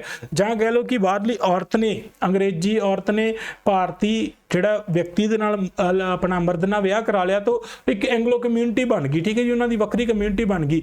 पर इन्हां कोल इन्नी भी ज़्यादा अपने भारत दे विच कम्यूनिटी नहीं है कि वो वोटां पा के एक बंदे नूं भेज सकन, ठीक है जी। तां इन्हां कोल इन्ना वो है नहीं सीगा क्योंकि गिने चुने कह लो हुंदे आ, ਤਾਂ पर इन्हां दी रिप्रजेंटेशन तो चाहिए है क्योंकि ये कुछ तो लोग हैगे ही आ, तो इन्हां नूं वोटां ना पवा के सीधे ही की है राजपाल विधान सभा दे विच नॉमीनेट कर सकदा सी एक मैंबर, ते राष्ट्रपति की है लोक सभा दे विच 2 मैंबर नॉमीनेट कर सकदे। नॉमीनेट मैंबर वो हुंदे आ ਜਿਹੜੇ कि इलैक्शन नहीं हुंदी, सीधे राष्ट्रपति के द्वारा नॉमीनेट किए जाते, भाव उन्होंने नामजद किया जाता जिहड़े बिना चोणां तो, ठीक है। तो राजपाल की है विधान सभा दे विच राज दी सभा च एक मैंबर नॉमीनेट कर सकते सी, पर यह चीज़ हुण खत्म कर दिती गई है, ठीक है जी। उस तो बाद तुहानूं पता ही है जी, देखो वोटां हुंदियां ते अपने जिहड़े हलके बनते, धर्मकोट हलका, ठीक है जी, फरीदकोट हलका, ठीक है जी, होर भी अपना जलालाबाद, ठीक है जी, मतलब काफ़ी हल्के जिहड़े 117 हल्के अपने, ठीक है जी, टोटल पंजाब दे विच। तां देखो सारे राज्यां नूं उन्हां दी पापूलेशन के अनुसार हल्किਆਂ दे विच वंडिया जांदा, जिहदे अनुसार सीटां निर्धारित कीतियां जांदियां, ते बाकी तुहानूं पता ही है भी चोणां उस हिसाब दे नाल ही हुंदियां। ते पंजाब दी विधान सभा दीयां सीटां ये तुसीं याद हो जान, तुहाडे दिमाग च पक्कियां फिट हो जान। जे सुत्ता पिया भी तुहानूं कोई पुछे भी पंजाब दीयां विधान सभा दीयां सीटां कितनियां, तुसीं कहना 117, ठीक है जी। ये चीज़ तुसीं बिल्कुल याद रखनी है, ठीक है जी। बाकी तुहानूं पता भी SC ते ST, ठीक है, अनुसूचित जातियां ते अनुसूचित कबीलिਆਂ ਲਈ राखवाकरण भी हैगा, ठीक है जी। राखवाकरण भी की है, देखो उन्हां दी आबादी के अनुसार है। ये चीज़ तुसीं याद रखनी कि पंजाब दी विधान सभा दे विच 117 दे विचों 34 सीटां की है SC दियां आ, शेड्यूल कास्ट दियां, ते ये चीज़ याद रखनी ST दियां कोई नहीं हैगियां, सिर्फ SC दियां। ये क्वेश्चन तुहानूं पूछा जा सकता कि ये नहीं हैगा जी 117 प्लस 34 है, ठीक है जी, 117 प्लस 34 नहीं है, 117 दे विचों 34 है, समझ लग गई जी। कुल 117 है ते विचों इहदे 117 दे विचों 34 है, वो सीटां की है SC अनुसूचित जातियां दे लई। ते हाईलाइटेड जिहा क्वेश्चन है पूछा जा सकता जी, विच बाहला जाके पुछना आ। देखो जां तां ये पुछ सकदे भी कुल सीटां पंजाब दी विधान सभा दी कितनियां, 117 कॉमन क्वेश्चन है। बट जे ये पूछ लवे भी SC दियां कितने आ, तो 34 तुसीं अपना आंसर टिक करना है। तो जेकर बाकी लोक सभा दी मैं तुहानूं दस दित्तियां सी, वो भी तुसीं याद रखनियां है, ठीक है जी। वैसे भी याद रखनियां भी कुल लोक सभा च कितनियां आ, ते पंजाब दियां लोक सभा दे विच SC दियां कितनियां सीटां, वो की है तुसीं याद रखनी। देखो जी हुण विधान परिषद का मैं तुहानूं दस दिता है, देखो ये ज़्यादा इंपॉर्टेंट नहीं है क्योंकि पंजाब दे विच विधान परिषद है ही नहीं, ठीक है। बाकी एक संविधानिक तौर पर आपां तुहानूं नॉलेज दे दिंदे हैं, ठीक है जी, जानकारी दिंदे आ भाई भी किवें बनदी, ठीक है। देखो आर्टिकल 169 दे, ठीक है जी, तहत की जी विधान सभा जी कह दिंदी है भाई भी साडे विधान परिषद बना लो तो उत्ते बन जूगी, ठीक है जी। पर थोड़ा जिहा देख लो भी इहदे जिहड़े मैंबर है असिद्धे तौर पर चुने जाते, असिद्धा तौर मतलब सीधे नहीं, लोगों द्वारा नहीं वोटां पैंदियां, मतलब कुछ वक्रे कॉलेज वगैरह बनते हैं, ठीक है जी, चोणकार कॉलेज, ठीक है, बनता है, जिहदे विच की है अपना भी डिसाइड होंदा है कि कुछ टीचर इत्थे वोटां पाउणगे, ठीक है जी, कुछ ग्रैजुएट बंदे वोटां पाउणगे, मतलब वो चीज़ मैं इत्थे लिखी नहीं क्योंकि इंपॉर्टेंट नहीं हैगा, फालतू दे फैक्ट ही है क्योंकि ज़्यादा, क्योंकि पंजाब च है ही नहीं वो, ठीक है जी। तो मेरे हिसाब नाल क्वेश्चन नहीं बनता, इन्नी दफ्त च जाके नहीं पुछते। बट एक चीज़ का ध्यान रखो, जेकर किसी राज दे विच विधान परिषद बनाउणी भी है ਤਾਂ ਉਹਦੀਆਂ ਸੀਟਾਂ ਕੀ ਹੋਣਗੀਆਂ, ਜਿੰਨੀ ਸਾਡੀ ਵਿਧਾਨ ਸਭਾ ਆ ਉਹਦਾ ਤੀਜਾ ਹਿੱਸਾ ਉਹਦੀਆਂ ਸੀਟਾਂ ਹੋਣਗੀਆਂ। ਇਹ ਚੀਜ਼ ਨੂੰ ਯਾਦ ਰੱਖਣਾ। ਇਹ ਕੁਐਸਚਨ ਬਣ ਸਕਦਾ ਵੀ ਜੇਕਰ ਕਿਸੇ ਰਾਜ ਨੇ ਵਿਧਾਨ ਪਰਿਸ਼ਦ ਬਣਾਉਣੀ ਹੈ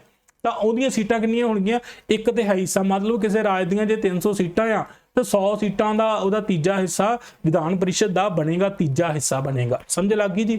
ਚਲੋ ਜੀ, ਠੀਕ ਹੈ। ਤੇ ਘੱਟੋ ਘੱਟ ਇਹਨਾਂ ਦੀਆਂ 40 ਸੀਟਾਂ ਹੋ ਸਕਦੀਆਂ, ਠੀਕ ਹੈ ਜੀ। ਘੱਟੋ ਘੱਟ 40 ਸੀਟਾਂ ਤਾਂ ਹੋਣੀਆਂ ਹੀ ਚਾਹੀਦੀਆਂ। ਇਹ ਚੀਜ਼ ਤੁਸੀਂ ਮੋਟੇ-ਮੋਟੇ ਫੈਕਟ, ਕਿਉਂਕਿ ਇਹ ਕਨਸਟੀਟਿਊਸ਼ਨਲ ਪ੍ਰੋਵੀਜ਼ਨ ਹੈ, ਭਾਵ ਸੰਵਿਧਾਨ ਦੀਆਂ ਗੱਲਾਂ ਆ, ਤੁਹਾਨੂੰ ਪਤਾ ਹੋਣੀਆਂ ਚਾਹੀਦੀਆਂ, ਠੀਕ ਹੈ ਜੀ। ਤੇ ਬਾਕੀ ਤੁਹਾਨੂੰ ਪਤਾ ਆਪਾਂ ਸੰਵਿਧਾਨ ਤੁਹਾਨੂੰ ਰਟਾ ਦੇਣਾ, ਠੀਕ ਹੈ ਜੀ। ਦੇਖੋ ਜੀ ਇੱਕ ਚੀਜ਼ ਹੋਰ ਦੇਖੋ, ਜਿਹੜੇ ਇਹ ਥਿਊਰੀ ਮੈਂ ਕਵਰ ਕਰਵਾ ਰਿਹਾ, ਜਿਹੜੇ ਇਹਦੇ PDF ਹੈ ਨਾ ਉਹ ਆਪਣੇ ਐਪਲੀਕੇਸ਼ਨ ਦੇ ਵਿੱਚ ਹੀ ਮਿਲਣਗੇ, ਠੀਕ ਹੈ ਜੀ। ਤੇ ਖਾਸੀਅਤ ਆਪਣੀ ਇਹ ਹੈ ਕਿ ਮਤਲਬ ਪੂਰੇ ਪੰਜਾਬ ਦੇ ਵਿੱਚੋਂ ਆਪਾਂ ਸਟਰਕਚਰਡ ਵੇ ਦੇ ਵਿੱਚ ਤਿਆਰੀ ਕਰ ਰਹੇ ਹਾਂ। ਦੇਖੋ ਕਲਾਸਾਂ ਮੈਂ YouTube ਤੇ ਫ੍ਰੀ ਕੀਤੀਆਂ ਹੋਈਆਂ ਬੱਚਿਆਂ ਦੇ ਲਈ, ਬਿਲਕੁਲ, ਠੀਕ ਹੈ ਜੀ। ਤੇ ਜਿਹੜੇ PDF ਆਪਣੀ ਥਿਊਰੀ ਹੈ, ਠੀਕ ਹੈ ਜੀ, ਇਹਦੇ ਨਾਲ ਦਾ ਤੁਹਾਨੂੰ ਕੰਟੈਂਟ ਵੀ ਸ਼ਾਇਦ ਹੀ ਕਿਤੋਂ ਮਿਲੇ, ਠੀਕ ਹੈ ਜੀ। ਇਹ ਮੇਰਾ ਨਹੀਂ ਕਹਿਣਾ, ਇਹ ਬੱਚਿਆਂ ਦਾ ਕਹਿਣਾ, ਠੀਕ ਹੈ ਜੀ। ਜਿਹੜੇ ਬੱਚੇ ਸਾਡੇ ਨਾਲ ਜੁੜ ਕੇ ਖੁਦ ਤਿਆਰੀ ਕਰਦੇ ਪਏ, ਠੀਕ ਹੈ ਜੀ। ਦੂਜੀ ਗੱਲ, ਹੁਣ ਜੋ ਆਪਾਂ ਚੈਪਟਰ ਪੜ੍ਹਦੇ ਹਾਂ, ਠੀਕ ਹੈ ਜੀ, ਜੋ ਆਪਾਂ ਚੈਪਟਰ ਪੜ੍ਹਦੇ ਹਾਂ ਤੇ ਉਹ ਚੈਪਟਰ ਦੇ ਹੀ ਕੁਐਸਚਨ ਜਿੰਨੇ ਮੰਨਦੇ, ਭਾਵੇਂ ਉਹ 100 ਕੁਐਸਚਨ ਹੋਵੇ, ਭਾਵੇਂ 150 ਹੋਵੇ, ਠੀਕ ਹੈ। ਤੇ ਉਹ ਬੱਚੇ ਕਲਾਸ ਲਾਉਣ ਤੋਂ ਬਾਅਦ, ਠੀਕ ਹੈ, ਆਪਣਾ ਰਿਵਾਈਜ਼ ਕਰਕੇ ਤੇ ਉਹ ਟੈਸਟ ਜ਼ਰੂਰ ਦਿੰਦੇ ਆ। ਤੇ ਬੱਚਿਆਂ ਦਾ ਕਹਿਣਾ ਇਹ ਹੈ ਕਿ ਬਹੁਤ ਹੀ ਵਧੀਆ ਢੰਗ ਦੇ ਨਾਲ ਇਸ ਤਰੀਕੇ ਨਾਲ ਤਿਆਰੀ ਹੁੰਦੀ ਹੈ, ਕਿਉਂਕਿ ਅਸੀਂ ਪ੍ਰੋਪਰਲੀ ਕਲਾਸ ਲਾ ਕੇ ਆਪਣੀ ਥਿਊਰੀ ਨੂੰ ਕਵਰ ਕਰਦੇ ਹਾਂ ਤੇ ਉਸ ਤੋਂ ਬਾਅਦ ਟੈਸਟ ਅਸੀਂ ਖੁਦ ਦਿੰਨੇ ਆ, ਕਿਉਂਕਿ ਟੈਸਟ ਜਿਹੜਾ ਤੁਸੀਂ ਕੀਆ ਪੇਪਰ 'ਚ ਤੁਸੀਂ ਦੇਣਾ ਆ ਤੇ ਤੁਹਾਨੂੰ ਤਾਂ ਹੀ ਯਾਦ ਹੋਊਗਾ। ਚੀਜ਼ਾਂ ਜੋ ਪੜ੍ਹਾਈਆਂ ਉਹ ਤਾਂ ਹੀ ਯਾਦ ਰਹਿਣਗੀਆਂ ਜੇ ਉਹਨੂੰ ਟੈਸਟ ਦੀ ਫਾਰਮ ਦੇ ਵਿੱਚ ਵੱਧ ਤੋਂ ਵੱਧ ਅਟੈਂਪਟ ਕੀਤਾ ਹੋਇਆ। ਤੇ ਉੱਥੇ ਅਨਲਿਮਿਟਿਡ ਅਟੈਂਪਟ ਹੈ, ਜਿੰਨੇ ਵਾਰੀ ਮਰਜ਼ੀ ਅਟੈਂਪਟ ਕਰੋ, ਟੈਸਟ ਵਾਰ-ਵਾਰ ਦੋ, ਚੀਜ਼ਾਂ ਯਾਦ ਰਹਿਣਗੀਆਂ। ਜਿੰਨੇ ਤਰ੍ਹਾਂ ਦੇ ਕੁਐਸਚਨ ਬਣਦੇ ਉਹ ਸਾਰੇ ਕਵਰ ਕੀਤੇ ਹੋਏ, A to Z 360 ਡਿਗਰੀ, ਮਤਲਬ ਪੂਰਾ ਹੀ ਕਵਰ ਕੀਤਾ ਹੋਇਆ। ਇੱਕ ਵੀ ਕੁਐਸਚਨ ਅਜਿਹਾ ਨਹੀਂ ਹੋਊਗਾ ਵੀ ਜਿਹੜਾ ਤੁਹਾਡਾ ਬਾਹਰੋਂ ਅਸੀਂ ਇਸ ਢੰਗ ਨਾਲ ਸਾਰਾ ਕਵਰ ਕਰਵਾ ਰਹੇ ਹਾਂ, ਚਾਹੇ ਉਹ ਮੈਥ ਹੈ, ਚਾਹੇ ਰੀਜ਼ਨਿੰਗ ਹੈ, ਚਾਹੇ ਪੰਜਾਬੀ, ਚਾਹੇ ਗ੍ਰਾਮਰ ਹੀ ਕਿਉਂ ਨਾ ਹੈ। ਪੰਜਾਬੀ ਗ੍ਰਾਮਰ ਦੇ ਵੀ ਬੱਚਿਆਂ ਨੇ ਬਹੁਤ ਸਾਰੇ ਕੁਐਸਚਨ ਅਟੈਂਪਟ ਕਰਦੇ ਆ ਤੇ ਉਹਨਾਂ ਦੀ ਤਿਆਰੀ ਬੜੇ ਅੱਛੇ ਢੰਗ ਦੇ ਨਾਲ ਚੱਲਦੀ ਹੈ। ਦੇਖੋ ਜੇਕਰ ਕਈ ਬੱਚੇ ਜਿਹੜੇ ਕਲਾਸਾਂ ਜ਼ਰੂਰ ਲਾਉਂਦੇ ਨਾ ਤਾਂ ਉਹ ਕਮੈਂਟ ਹੀ ਕਰਦੇ ਆ, ਐਟਲੀਸਟ ਕਮੈਂਟ ਕਰਕੇ ਦੱਸਿਆ ਕਰੋ, ਠੀਕ ਹੈ ਜੀ। ਤੇ ਬਾਕੀ ਉਹਨਾਂ ਲਈ ਇਹ ਹੈ ਕਿ ਦੇਖੋ ਤੁਸੀਂ ਆਪਣੀ ਜੇ ਤਿਆਰੀ ਕੀਤੀ ਹੈ ਤਾਂ ਹੋ ਸਕਦਾ ਕਿ ਅਸੀਂ ਲਾਸਟ ਤੇ, ਠੀਕ ਹੈ ਜੀ, ਉਹਨਾਂ ਦੇ ਲਈ ਟੈਸਟ ਸੀਰੀਜ਼ ਕੱਢ ਲਈਏ ਬੱਚਿਆਂ ਦੇ ਲਈ, ਠੀਕ ਹੈ ਜੀ। ਤਾਂ ਉਹ ਟੈਸਟ ਸੀਰੀਜ਼ ਜ਼ਰੂਰ ਅਟੈਂਪਟ ਕਰ ਲਿਓ, ਕਿਉਂਕਿ ਦੇਖੋ ਥਿਊਰੀ ਮੈਂ ਕਵਰ ਕਰਵਾ ਦਿੱਤੀ ਹੈ, ਹੋ ਸਕਦਾ ਕਈ ਬੱਚਿਆਂ ਨੇ ਨੋਟਸ ਵੀ ਬਣਾ ਲਏ ਹੋਣ, ਠੀਕ ਹੈ ਜੀ, ਠੀਕ ਹੈ, ਆਪਣੀ ਮਿਹਨਤ ਕਰਕੇ। ਬਟ ਟੈਸਟ ਜਿਹੜੇ ਜ਼ਰੂਰ ਅਟੈਂਪਟ ਕਰ ਲੈਣ, ਠੀਕ ਹੈ, ਕਿਉਂਕਿ ਟੈਸਟ ਦੇ ਨਾਲ ਕੀ ਹੋਵੇਗਾ, ਬੱਚੇ ਕੀ ਬੜੇ ਅੱਛੇ ਢੰਗ ਦੇ ਨਾਲ ਕੀ ਹੈ ਚੀਜ਼ਾਂ ਨੂੰ ਕਵਰ ਕਰ ਲੈਣ। ਬਾਕੀ ਦੇਖੋ ਜਿਹੜੇ ਬੱਚੇ ਨੋਟਸ ਬਣਾ ਰਹੇ, ਮੈਨੂੰ ਲੱਗਦਾ ਕਿ ਇੱਕ ਕਲਾਸ ਨੂੰ ਵਿਚਾਰੇ 2.5-3 ਘੰਟਿਆਂ 'ਚ ਦੇਖਦੇ ਹੋਣਗੇ, ਤਾਂ ਉਹਨਾਂ ਲਈ ਬਿਲਕੁਲ ਮਿਨੀਮਮ ਜੀ ਫੀਸ ਸੀ, ਠੀਕ ਹੈ। ਜੇ ਪੂਰੀ ਸਟਰਕਚਰਡ ਵੇ ਦੇ ਵਿੱਚ ਸਮਾਂ ਵੀ ਬਚਾਉਣਾ ਆ, ਠੀਕ ਹੈ, ਤਾਂ ਉਹ ਚੀਜ਼ਾਂ ਕੀ ਤੁਹਾਡੀਆਂ ਉੱਥੋਂ ਬੜੇ ਅੱਛੇ ਢੰਗ ਦੇ ਨਾਲ ਕਵਰ ਹੋ ਸਕਦੀਆਂ। ਮਤਲਬ ਸਟਰਕਚਰਡ ਵੇ ਦੇ ਵਿੱਚ ਤਿਆਰੀ ਹੁੰਦੀ। ਦੇਖੋ ਸਿਲੈਕਸ਼ਨ ਲੈਣੀ ਬਹੁਤ ਸਾਰੇ ਬੱਚੇ ਤਿਆਰੀ ਕਰਦੇ ਆ, ਠੀਕ ਹੈ, ਤੇ YouTube ਤੇ ਤੁਸੀਂ ਦੇਖੋਗੇ ਇਕੱਲੇ MCQ ਹੀ ਪ੍ਰੈਕਟਿਸ ਕਰਾਏ ਜਾਂਦੇ ਆ। ਤਾਂ ਮੈਨੂੰ ਇਹ ਦੱਸੋ ਕਿ ਜਿਹੜਾ ਬੱਚਾ ਦੇਖੋ ਵੀਡੀਓ ਤਾਂ ਮੈਨੂੰ ਲੱਗਦਾ ਕਿ ਉਹ ਬੱਚਾ ਦੇਖਣ ਜਾਊਗਾ ਵੀ ਜਿਹਨੂੰ ਕੁਝ ਨਹੀਂ ਆਉਂਦਾ ਤੇ ਉਹ ਇਕੱਲੇ MCQ ਤੋਂ ਕੀ ਯਾਦ ਕਰ ਲੂਗਾ, ਠੀਕ ਹੈ ਜੀ। ਉਹ ਵੇਖਣ ਨੂੰ ਤਾਂ ਬੜਾ ਚੰਗਾ ਲੱਗਦਾ ਬਈ ਬੜਾ ਕੁਝ ਸਿੱਖਣ ਨੂੰ ਮਿਲਿਆ ਅੱਜ, ਹਨਾ। ਤੇ ਪਰ ਉਹ ਕੀ ਦੇਖੋ ਉਸ ਚੀਜ਼ ਦਾ ਪੇਪਰ 'ਚ ਫਾਇਦਾ ਨਹੀਂ ਹੋਣਾ, ਕਿਉਂਕਿ ਨਾ ਤੁਹਾਡੇ ਕੋਲ ਰਿਵੀਜ਼ਨ ਨਹੀਂ ਹੋਣਾ ਕੁਝ, ਠੀਕ ਹੈ ਜੀ। ਹੁਣ ਰਿਵੀਜ਼ਨ ਕਈ ਬੱਚੇ ਇਹੋ ਜਿਹੇ ਵੀ ਵਿਚਾਰੇ ਕਹਿੰਦੇ ਸਰ ਅਸੀਂ ਪਹਿਲਾਂ ਬਹੁਤ ਸਾਰੇ ਕੁਐਸਚਨ ਹੀ ਲਿਖਦੇ ਰਹਿੰਦੇ ਹੁੰਦੇ ਸੀ, ਕਾਪੀਆਂ ਦੀਆਂ ਕਾਪੀਆਂ ਭਰੀਆਂ ਪਈਆਂ ਇਕੱਲੇ ਕੁਐਸਚਨ ਲਿਖ ਕੇ, ਤੇ ਉਹ ਕੁਐਸਚਨਾਂ ਦਾ ਕੋਈ ਫਾਇਦਾ ਹੈ ਨਹੀਂ, ਕਿਉਂਕਿ ਨਾ ਤੁਹਾਨੂੰ ਦੇਖੋ ਮੈਂ ਕੀ ਦੇਖੋ ਪੂਰਾ ਕਨਸੈਪਟ ਕਵਰ ਕਰਵਾ ਰਿਹਾ ਤੁਹਾਨੂੰ, ਠੀਕ ਹੈ। ਪੂਰੀ ਆਪਾਂ ਸਟੋਰੀ ਬਣਾ ਕੇ ਲਿੰਕ ਕਰਕੇ ਚੀਜ਼ਾਂ ਨੂੰ ਪੜ੍ਹ ਰਹੇ ਹਾਂ, ਸਮਝ ਲੱਗ ਗਈ। ਤੇ ਉਹਦੇ ਨਾਲ ਕੀ ਹੁੰਦਾ ਕਿ ਤੁਹਾਨੂੰ ਇੱਕ ਪਿਕਚਰ ਕ੍ਰੀਏਟ ਹੋ ਜਾਂਦੀ, ਤੇ ਇੱਕ ਤਾਂ ਗੱਲ ਰੱਟਾ ਨਹੀਂ ਮਾਰਨਾ ਪੈਂਦਾ, ਠੀਕ ਹੈ। ਦੂਜਾ ਆਪਾਂ ਸੰਵਿਧਾਨਿਕ ਤੌਰ ਤੇ ਚੀਜ਼ਾਂ ਨੂੰ ਸਮਝ ਰਹੇ ਹਾਂ, ਠੀਕ ਹੈ। ਤੇ ਬਾਕੀ ਫਿਰ ਕੁਐਸਚਨ ਜਿੱਥੋਂ ਮਰਜ਼ੀ ਆ ਜਾਏ, ਕਿਉਂਕਿ ਤੁਸੀਂ ਲਿੰਕ ਕਰ ਪਾਓਗੇ, ਅੱਛਾ ਵੀ ਇਹ ਕੁਐਸਚਨ ਇੱਥੋਂ ਆਇਆ, ਤੇ ਕੁਐਸਚਨ ਅਸੀਂ ਇੰਨੇ ਕੁ ਜ਼ਿਆਦਾ ਬੱਚਿਆਂ ਤੋਂ ਅਟੈਂਪਟ ਕਰਵਾ ਰਹੇ ਹਾਂ ਤੇ ਬੱਚਿਆਂ ਦਾ ਰਿਸਪੌਂਸ ਬਹੁਤ ਅੱਛਾ ਆ, ਠੀਕ ਹੈ ਜੀ। ਕੁਆਲਿਟੀ ਦੇ ਨਾਂ ਤੇ ਜੇ ਮੈਂ ਗੱਲ ਕਰਾਂ, ਠੀਕ ਹੈ ਜੀ, ਤੇ ਤੁਸੀਂ ਜ਼ਰੂਰ, ਠੀਕ ਹੈ, ਟੈਸਟ ਜ਼ਰੂਰ ਅਟੈਂਪਟ ਕਰਨਾ ਹੈ, ਠੀਕ ਹੈ ਜੀ। ਬਾਕੀ ਦੇਖੋ ਕਲਾਸਾਂ ਤੁਸੀਂ ਲਾਉਂਦੇ ਰਹੋ, ਆਪਾਂ ਸਾਰੀ ਥਿਊਰੀ ਕਵਰ ਕਰਾਂਗੇ, ਕੰਪਿਊਟਰ ਦੀਆਂ ਕਲਾਸਾਂ ਵੀ ਸ਼ੁਰੂ ਹੋਣਗੀਆਂ, ਠੀਕ ਹੈ ਜੀ। ਬੜੇ ਅੱਛੇ ਢੰਗ ਦੇ ਨਾਲ ਉਹ ਚੀਜ਼ਾਂ ਦੀ ਮੈਂ ਥਿਊਰੀ ਕਵਰ ਕਰ ਲਈ ਆਪਾਂ, ਠੀਕ ਹੈ। ਉਹ 10 ਕੁ ਦਿਨਾਂ ਦੇ ਵਿੱਚ ਹੀ, ਮਤਲਬ ਹਫਤੇ ਦੇ ਵਿੱਚ ਹੀ ਹੋ ਸਕਦਾ ਉਹ ਚੀਜ਼ ਕਵਰ ਹੋ ਜਾਏ। ਬਸ ਥੋੜੇ ਦਿਨਾਂ 'ਚ ਆਪਾਂ ਕਲਾਸ ਸ਼ੁਰੂ ਹੀ ਕਰਨੀ ਆ ਕੰਪਿਊਟਰ ਦੀਆਂ ਵੀ, ਠੀਕ ਹੈ। ਤੇ ਉਹਦੇ ਵੀ ਕੁਐਸਚਨ ਵੀ ਮਿਲਣਗੇ ਤੁਹਾਨੂੰ, ਤੇ ਬੜੇ ਅੱਛੇ ਢੰਗ ਦੇ ਨਾਲ ਆਪਾਂ ਚੀਜ਼ਾਂ ਕਵਰ ਕਰ ਲੈਣੀਆਂ। ਤੇ ਇਹ ਬਸ ਤੁਹਾਨੂੰ 1 ਮਹੀਨਾ ਮੈਂ ਰਿਵੀਜ਼ਨ ਲਈ ਦੇਣਾ ਆ, ਠੀਕ ਹੈ ਜੀ। ਦੇਖੋ ਮੇਰਾ ਮੰਨਣਾ ਇਹ ਹੈ ਕਿ ਲਾਸਟਲੇ ਦਿਨਾਂ ਦੇ ਵਿੱਚ ਬੱਚਾ ਖੁਦ ਰਿਵੀਜ਼ਨ ਕਰੇ ਜੋ ਉਹਨੇ ਪਿੱਛੇ ਤਿਆਰੀ ਦੇ ਵਿੱਚ ਪੜ੍ਹਿਆ ਹੈ, ਤੇ 1 ਮਹੀਨੇ ਦੇ ਵਿੱਚ ਇੱਧਰ ਉੱਧਰ, ਠੀਕ ਹੈ ਜੀ, ਟਾਈਮ ਨਾ ਵੇਸਟ ਕਰੇ ਬੱਚਾ, ਕਿਉਂਕਿ ਜੇ ਰਿਵੀਜ਼ਨ ਨਾ ਕੀਤੀ ਤੇ ਫਿਰ ਕੋਈ ਫਾਇਦਾ ਨਹੀਂ ਹੈਗਾ ਪੜਨ ਦਾ, ਠੀਕ ਹੈ ਜੀ। ਤੇ ਆਪਣਾ ਇਹ ਮੇਰੀ ਇੱਕ ਕੋਸ਼ਿਸ਼ ਹੈ ਕਿ ਤੁਹਾਨੂੰ 1 ਮੰਥ ਤਾਂ ਪੂਰਾ ਰਿਵੀਜ਼ਨ ਦੇ ਲਈ ਮਿਲੂਗਾ ਹੀ, ਜਿਹਦੇ ਚ ਆਪਾਂ ਕੁਝ ਨਵਾਂ ਨਹੀਂ ਪੜਾਂਗੇ, ਜਸਟ ਕਰੰਟ ਅਫੇਅਰ ਆਪਾਂ ਜ਼ਰੂਰ ਕਰਾਂਗੇ, ਕਿਉਂਕਿ ਉਹ ਵੀ ਛੋਟੀਆਂ ਵੀਡੀਓਜ਼ ਦੇ ਨਾਲ, ਤਾਂ ਜੋ ਤੁਹਾਨੂੰ ਚੀਜ਼ਾਂ ਮਤਲਬ ਥੋੜਾ ਫਰੈਸ਼ ਹੋ ਜਾਓ, ਤੁਸੀਂ ਕਰੰਟ ਅਫੇਅਰ ਪੜ੍ਹ ਕੇ ਕੁਝ ਨਵਾਂ ਸਿੱਖਣ ਨੂੰ ਮਿਲਦਾ ਰਹੇ, ਠੀਕ ਹੈ। ਕਿਉਂਕਿ ਵਾਰ-ਵਾਰ ਇੱਕੋ ਚੀਜ਼ ਨੂੰ ਰਿਵੀਜ਼ਨ ਵੀ ਬੱਚਿਆਂ ਤੋਂ ਕਈ ਵਾਰੀ ਨਹੀਂ ਕੀਤੀ ਜਾਂਦੀ, ਠੀਕ ਹੈ ਜੀ। ਤਾਂ ਬਾਕੀ ਸਟਰਕਚਰ ਹੀ ਆਪਣਾ ਇਹੋ ਜਿਹਾ ਕੀਤਾ, ਕਿਉਂਕਿ ਦੇਖੋ ਕਲਾਸ ਹੈ ਨਾਲ ਹੀ PDF ਹੈ, ਨਾਲ ਹੀ ਟੈਸਟ ਹੈ। ਜਦੋਂ ਬੱਚਾ ਟੈਸਟ ਦਿੰਦਾ ਤੇ ਉਹਨੂੰ ਆਟੋਮੈਟਿਕਲੀ ਸਾਰਾ ਕੁਝ ਕਲੀਅਰ ਹੋ ਜਾਂਦਾ ਤੇ ਬਹੁਤ ਹੀ ਵਧੀਆ ਤਰੀਕੇ ਨਾਲ ਤੁਹਾਡੀ ਤਿਆਰੀ ਹੋ ਸਕਦੀ। ਇਹ ਸਹੀ ਢੰਗ ਹੁੰਦਾ ਤਿਆਰੀ ਨੂੰ ਕਰਨ ਦਾ, ਠੀਕ ਹੈ ਜੀ। ਚਲੋ ਅੱਗੇ ਚੱਲੀਏ। ਦੇਖੋ ਬਾਕੀ ਕਾਰਜਕਾਲ ਦੀ ਗੱਲ ਕਰਾਂ ਤਾਂ ਤੁਹਾਨੂੰ ਪਤਾ ਕਿ ਲੋਕ ਸਭਾ ਦੀ ਤਰ੍ਹਾਂ ਜਿਹੜੀ ਵਿਧਾਨ ਸਭਾ ਹੁਣ ਚੁਣੀ ਹੈ 5 ਸਾਲ ਦੀ ਰਹੂਗੀ ਭਾਈ, ਠੀਕ ਹੈ ਜੀ। ਬਾਕੀ ਦੇਖੋ ਜੇ ਕੋਈ ਰੀਜ਼ਨ ਬਣਦਾ ਤੇ ਉਦੋਂ ਪਹਿਲਾਂ ਵੀ ਭੰਗ ਹੋ ਸਕਦੀ, ਠੀਕ ਹੈ ਜੀ। ਬਾਕੀ ਉਹ 100 ਤਰ੍ਹਾਂ ਦੇ ਰੀਜ਼ਨ ਹੁੰਦੇ ਆ, ਐਮਰਜੈਂਸੀ ਲੱਗ ਗਈ ਹੈ ਜਾਂ ਮਤਲਬ ਕੁਝ ਵੀ ਹੋ ਸਕਦਾ। ਜੇਕਰ ਮਤਲਬ ਰਾਸ਼ਟਰਪਤੀ ਨੇ ਐਮਰਜੈਂਸੀ ਲਾਤੀ ਤੇ ਆਪਣਾ ਜਿਹੜਾ ਕਾਰਜਕਾਲ 5 ਸਾਲ ਤੋਂ ਵੱਧ ਵੀ ਸਕਦਾ ਆ, ਠੀਕ ਹੈ ਜੀ। ਪਰ ਗੱਲ ਇਹ ਹੈ ਕਿ ਜਦੋਂ ਐਮਰਜੈਂਸੀ ਖਤਮ ਹੋ ਗਈ ਤੇ ਉਹਨੂੰ 6 ਮਹੀਨਿਆਂ ਦੇ ਵਿੱਚ ਨਵੀਆਂ ਚੋਣਾਂ ਕਰਵਾਈਆਂ ਜਾ ਮਤਲਬ ਕਰਵਾਉਣੀਆਂ ਹੋ ਕੀ ਮਤਲਬ ਜ਼ਰੂਰੀ ਹੈ ਕਰਵਾਉਣੀਆਂ, ਠੀਕ ਹੈ ਜੀ, ਉਹ ਜ਼ਰੂਰੀ ਹੈ। ਪਰ ਐਮਰਜੈਂਸੀ ਦੇ ਦੌਰਾਨ ਦੇਖੋ ਜੀ 5 ਸਾਲ ਤੋਂ ਵੱਧ ਵੀ ਕਾਰਜਕਾਲ ਹੋ ਸਕਦਾ, ਕਿਉਂਕਿ ਰੀਜ਼ਨ ਬਣ ਜਾਂਦੇ ਆ। ਆਪਣੇ ਐਮਰਜੈਂਸੀ ਲੱਗੀ ਸੀ 1975 ਤੋਂ ਲੈ ਕੇ 77 ਤੱਕ, ਜੇ ਮੈਂ ਗਲਤ ਨਹੀਂ ਆ ਤਾਂ ਚੈੱਕ ਕਰ ਲਿਓ, ਠੀਕ ਹੈ ਜੀ। ਇੰਦਰਾ ਗਾਂਧੀ ਦੇ ਸਮੇਂ ਐਮਰਜੈਂਸੀ ਲੱਗੀ ਸੀ, ਠੀਕ ਹੈ ਜੀ। ਉਹਦੇ ਲੋਕ ਸਭਾ ਦਾ ਆਈ ਥਿੰਕ ਇੱਕ ਸਾਲ ਦਾ ਕਾਰਜਕਾਲ ਵਧਾਇਆ ਸੀਗਾ, ਠੀਕ ਹੈ ਜੀ। ਚਲੋ ਬਾਕੀ ਦੇਖੋ ਵਿਧਾਨ ਪ੍ਰੀਸ਼ਦ ਦਾ ਜੇ ਮੈਂ ਕਾਰਜਕਾਲ ਕਰਾਂ, ਦੇਖੋ ਜੀ ਇਹ ਤਾਂ ਸਥਿਰ ਸਦਨ ਹੈ, ਮਤਲਬ ਇਹਦਾ ਕੋਈ ਉਹ ਨਹੀਂ ਹੈਗਾ ਕਿ ਇੰਨੇ ਸਾਲ ਬਾਅਦ 5 ਸਾਲ ਬਾਅਦ, ਠੀਕ ਹੈ ਜੀ, ਇਹ ਨਵੀਂ ਚੁਣੀ ਜਾਊਗੀ, ਠੀਕ ਹੈ। ਇਹਦੇ ਚ ਕੀ ਦੇਖੋ 1/3 ਜਿਹੜੇ ਮੈਂਬਰ ਆ ਇਹ ਰਾਜ ਸਭਾ ਦੇ ਨਾਲ ਲਿੰਕ ਕਰਕੇ ਇਹਨੂੰ ਸਮਝੋ, ਠੀਕ ਹੈ ਜੀ। ਰਾਜ ਸਭਾ ਦੇ ਨਾਲ ਇਹਨੂੰ ਲਿੰਕ ਕਰਕੇ ਸਮਝੋ, ਜਿਵੇਂ ਉਹਦੇ 1/3 ਮੈਂਬਰ ਮਤਲਬ ਹਰ ਦੂਜੇ ਸਾਲ ਰਿਟਾਇਰ ਹੁੰਦੇ ਸੀ ਤੇ ਹਰੇਕ ਜਿਹੜਾ ਪਾਰਟਿਕੂਲਰ ਮੈਂਬਰ ਦਾ ਜਿਹੜਾ ਕਾਰਜਕਾਲ ਹੈ ਉਹ 6 ਸਾਲ ਦਾ। ਮੈਂ ਤੁਹਾਨੂੰ ਸਮਝਾਉਣਾ, ਦੇਖੋ ਜੀ ਮੰਨ ਲਓ ਕਿ ਇਦਾਂ ਬਣਾ ਲਓ, ਠੀਕ ਹੈ ਜੀ। ਇਹ 2 ਮੈਂਬਰ ਹੈ, ਇਹ ਕੀ ਹੈ 2020 ਦੇ ਵਿੱਚ ਚੁਣੇ ਗਏ, ਠੀਕ ਹੈ ਜੀ, ਠੀਕ ਹੈ ਜੀ। ਤੇ ਉਸ ਤੋਂ ਪਹਿਲਾਂ ਜੇ ਮੈਂ ਗੱਲ ਕਰਾਂ 2 ਮੈਂਬਰ ਆ 2016 ਦੇ ਵਿੱਚ ਚੁਣੇ ਗਏ ਸੀ, ਠੀਕ ਹੈ। ਤਾਂ ਕੀ ਹੋਊਗਾ ਜਿਹੜੇ 2016 ਵਾਲੇ ਆ ਇਹਨਾਂ ਦਾ 6 ਸਾਲ ਕਦੋਂ ਪੂਰੇ ਹੋਣਗੇ, ਜਦੋਂ 22 ਦੇ ਵਿੱਚ ਜਾ ਕੇ। ਤਾਂ ਕਹਿ ਲਓ ਕਿ ਇਹ ਵਾਲੇ ਜਿਹੜੇ ਮੈਂਬਰ ਹੈ ਉਹ 22 ਚ ਰਿਟਾਇਰ ਹੋ ਜਾਣਗੇ 6 ਸਾਲ ਦਾ ਪੂਰਾ ਕਰਕੇ, ਹਨਾ। ਤੇ ਇਹ ਵਾਲੇ ਜਿਹੜੇ ਆ ਵਿਚਾਰੇ 2000 ਵਿਚਾਰੇ ਕਿਉਂ ਕਹੀ ਜਾਂਦੇ ਵੈਸੇ ਹੀ, ਠੀਕ ਹੈ, ਮਤਲਬ 2020 ਵਾਲੇ ਆ ਇਹ ਕੀ ਹੈ ਜਾ ਕੇ 26 ਚ ਰਿਟਾਇਰ ਹੋਣਗੇ। ਤਾਂ ਇਹ ਇਦਾਂ ਸਰਕਲ ਚੱਲਦਾ ਰਹਿੰਦਾ, ਠੀਕ ਹੈ। ਵੀ ਹਰੇਕ ਜਿਹੜਾ ਮੈਂਬਰ ਹੈ ਉਹ 6 ਸਾਲ ਦਾ ਕਾਰਜਕਾਲ ਪੂਰਾ ਕਰਦਾ ਆ, ਤਾਂ ਉਵੇਂ ਹਰ ਇੱਕ ਦੂਜੇ ਸਾਲ 1/3 ਮੈਂਬਰ ਵੈਸੇ ਰਿਟਾਇਰ ਹੋ ਹੀ ਜਾਂਦੇ। ਆਈ ਹੋਪ ਤੁਹਾਨੂੰ ਇਹ ਚੀਜ਼ ਸਮਝੀ ਲੱਗੀ ਹੋਵੇਗੀ, ਠੀਕ ਹੈ ਜੀ। ਅੱਗੇ ਵਧੀਏ। ਚਲੋ ਵੀ ਹੁਣ ਆਪਾਂ ਮੈਂਬਰਸ਼ਿਪ ਦੇਖ ਲਈਏ ਵੀ ਜੇ ਕਿਸੇ ਬੰਦੇ ਨੇ ਵਿਧਾਨ ਸਭਾ ਦੀਆਂ ਚੋਣਾਂ ਲੜਨੀਆਂ ਆ, ਕੱਲ ਨੂੰ MLA ਬਣਨ ਦਾ ਦਿਲ ਕਰਦਾ ਆ ਤੁਹਾਡੇ ਚੋਂ ਵੀ ਕਿਸੇ ਦਾ, ਤੇ ਯੋਗਤਾਵਾਂ ਦੀਆਂ ਯਾਦ ਰੱਖ ਲਿਓ, ਠੀਕ ਹੈ ਜੀ। ਦੇਖੋ ਭਾਈ ਵੀ ਤੁਹਾਡਾ ਜਿਹੜਾ ਉਹ ਨਾਗਰਿਕਤਾ ਆ ਉਹ ਭਾਰਤੀ ਹੋਣੀ ਚਾਹੀਦੀ, ਠੀਕ ਹੈ ਜੀ। ਅਸੀਂ ਭਾਰਤੀ ਨਾਗਰਿਕ ਹੋਣੇ ਚਾਹੀਦੇ ਆ, ਠੀਕ ਹੈ ਜੀ। ਤੇ ਦੇਖੋ ਜਿਹੜੀ ਵਿਧਾਨ ਪ੍ਰੀਸ਼ਦ ਦੇ ਜੇ ਕਿਸੇ ਦਾ ਮਨ ਕਰਦਾ ਵੀ ਵਿਧਾਨ ਪ੍ਰੀਸ਼ਦ ਦੇ ਲਈ ਮੈਂ ਮਤਲਬ ਹੋਣਾ ਆ, ਉਹਦੀ ਉਮਰ ਭਾਈ ਵੀ 30 ਸਾਲ ਚਾਹੀਦੀ ਹੈ, ਠੀਕ ਹੈ। ਇਹਨੂੰ ਰਾਜ ਸਭਾ ਦੇ ਨਾਲ ਲਿੰਕ ਕਰਕੇ ਦੇਖੋ, ਠੀਕ ਹੈ। ਰਾਜ ਸਭਾ 'ਚ ਵੀ ਕਿੰਨੀ ਉਮਰ ਚਾਹੀਦੀ, 30 ਸਾਲ। ਹੁਣ ਜੇਕਰ ਮੇਰੇ ਵੀਰ ਨੇ ਕਿਸੇ ਨੇ ਵਿਧਾਨ ਸਭਾ ਦੀਆਂ ਚੋਣਾਂ 'ਚ ਲੜਨਾ ਆ, ਠੀਕ ਹੈ ਜੀ, MLA ਬਣਨ ਦਾ ਸ਼ੌਂਕ ਹੈ, ਭਾਈ ਵੀ ਉਹ 25 ਸਾਲ ਆਪਣੀ ਉਮਰ ਪੂਰੀ ਕਰ ਲਵੇ, ਠੀਕ ਹੈ। ਤੇ ਪੰਚਾਇਤੀ ਰਾਜ ਦੀਆਂ ਇਲੈਕਸ਼ਨ ਲੜਨ ਦੇ ਲਈ ਕਿੰਨੀ ਉਮਰ ਚਾਹੀਦੀ ਹੈ ਦੱਸੋ, ਥੋੜਾ ਸਰਚ ਕਰਿਆ ਕਰੋ, ਠੀਕ ਹੈ। ਜਦੋਂ ਸਰਚ ਕਰਦੇ ਨੇ ਚੀਜ਼ਾਂ ਤੁਹਾਨੂੰ ਲੰਮਾ ਸਮਾਂ ਯਾਦ ਰਹਿੰਦੀਆਂ, ਠੀਕ ਹੈ ਜੀ। ਲੰਮਾ ਸਮਾਂ ਯਾਦ ਰਹਿਣਗੇ ਕਿਉਂਕਿ ਤੁਸੀਂ ਸਰਚ ਕੀਤਾ ਹੋਊਗਾ, ਠੀਕ ਹੈ। ਤੇ ਉਹ ਚੀਜ਼ ਥੋੜੀ ਜਿਹੀ ਆਪਾਂ ਨੂੰ ਵੀ ਯਾਦ ਹੁੰਦੀ, ਹਾਂ ਮੈਂ ਸਰਚ ਕੀਤਾ ਸੀ ਜੇ ਕੁਐਸਚਨ ਆਉਂਦਾ, ਠੀਕ ਹੈ। ਤਾਂ ਉਹ ਚੀਜ਼ ਨੂੰ ਮੈਂ ਤੁਹਾਨੂੰ ਵੈਸੇ ਦੱਸੂਗਾ ਪੰਚਾਇਤਾਂ ਵਾਲੇ ਚੈਪਟਰ 'ਚ, ਠੀਕ ਹੈ। ਤੇ ਜੇ ਕਿਸੇ ਮੇਰੇ ਵੀਰ ਦਾ ਵਿਧਾਨ ਸਭਾ ਦੀਆਂ ਚੋਣਾਂ ਲੜਨ ਨੂੰ ਦਿਲ ਕਰਦਾ ਤੇ ਜੇਕਰ ਤੁਹਾਡੀ ਉਮਰ 25 ਸਾਲ ਹੋ ਗਈ ਹੈ ਤਾਂ ਤੁਸੀਂ ਮੋਸਟ ਵੈਲਕਮ ਆ, ਤੁਸੀਂ ਆਪਣੇ ਵਿਧਾਨ ਸਭਾ ਦੀਆਂ ਚੋਣਾਂ ਲੜ ਸਕਦੇ ਹੋ, ਠੀਕ ਹੈ ਜੀ। ਤੇ ਬਾਕੀ ਜਿਹੜੀ ਪਾਰਟੀ ਤੁਸੀਂ ਚੁਣਨੀ ਹੈ ਉਹ ਤੁਹਾਡੀਆਂ ਆਪਣੀਆਂ ਧਾਰਨਾਵਾਂ ਤੇ ਆਧਾਰਿਤ ਹੈ ਕਿ ਤੁਸੀਂ ਕਿਹੜੀ ਆਈਡੀਓਲੋਜੀ ਨੂੰ ਫੋਲੋ ਕਰਦੇ ਹੋ, ਠੀਕ ਹੈ ਜੀ।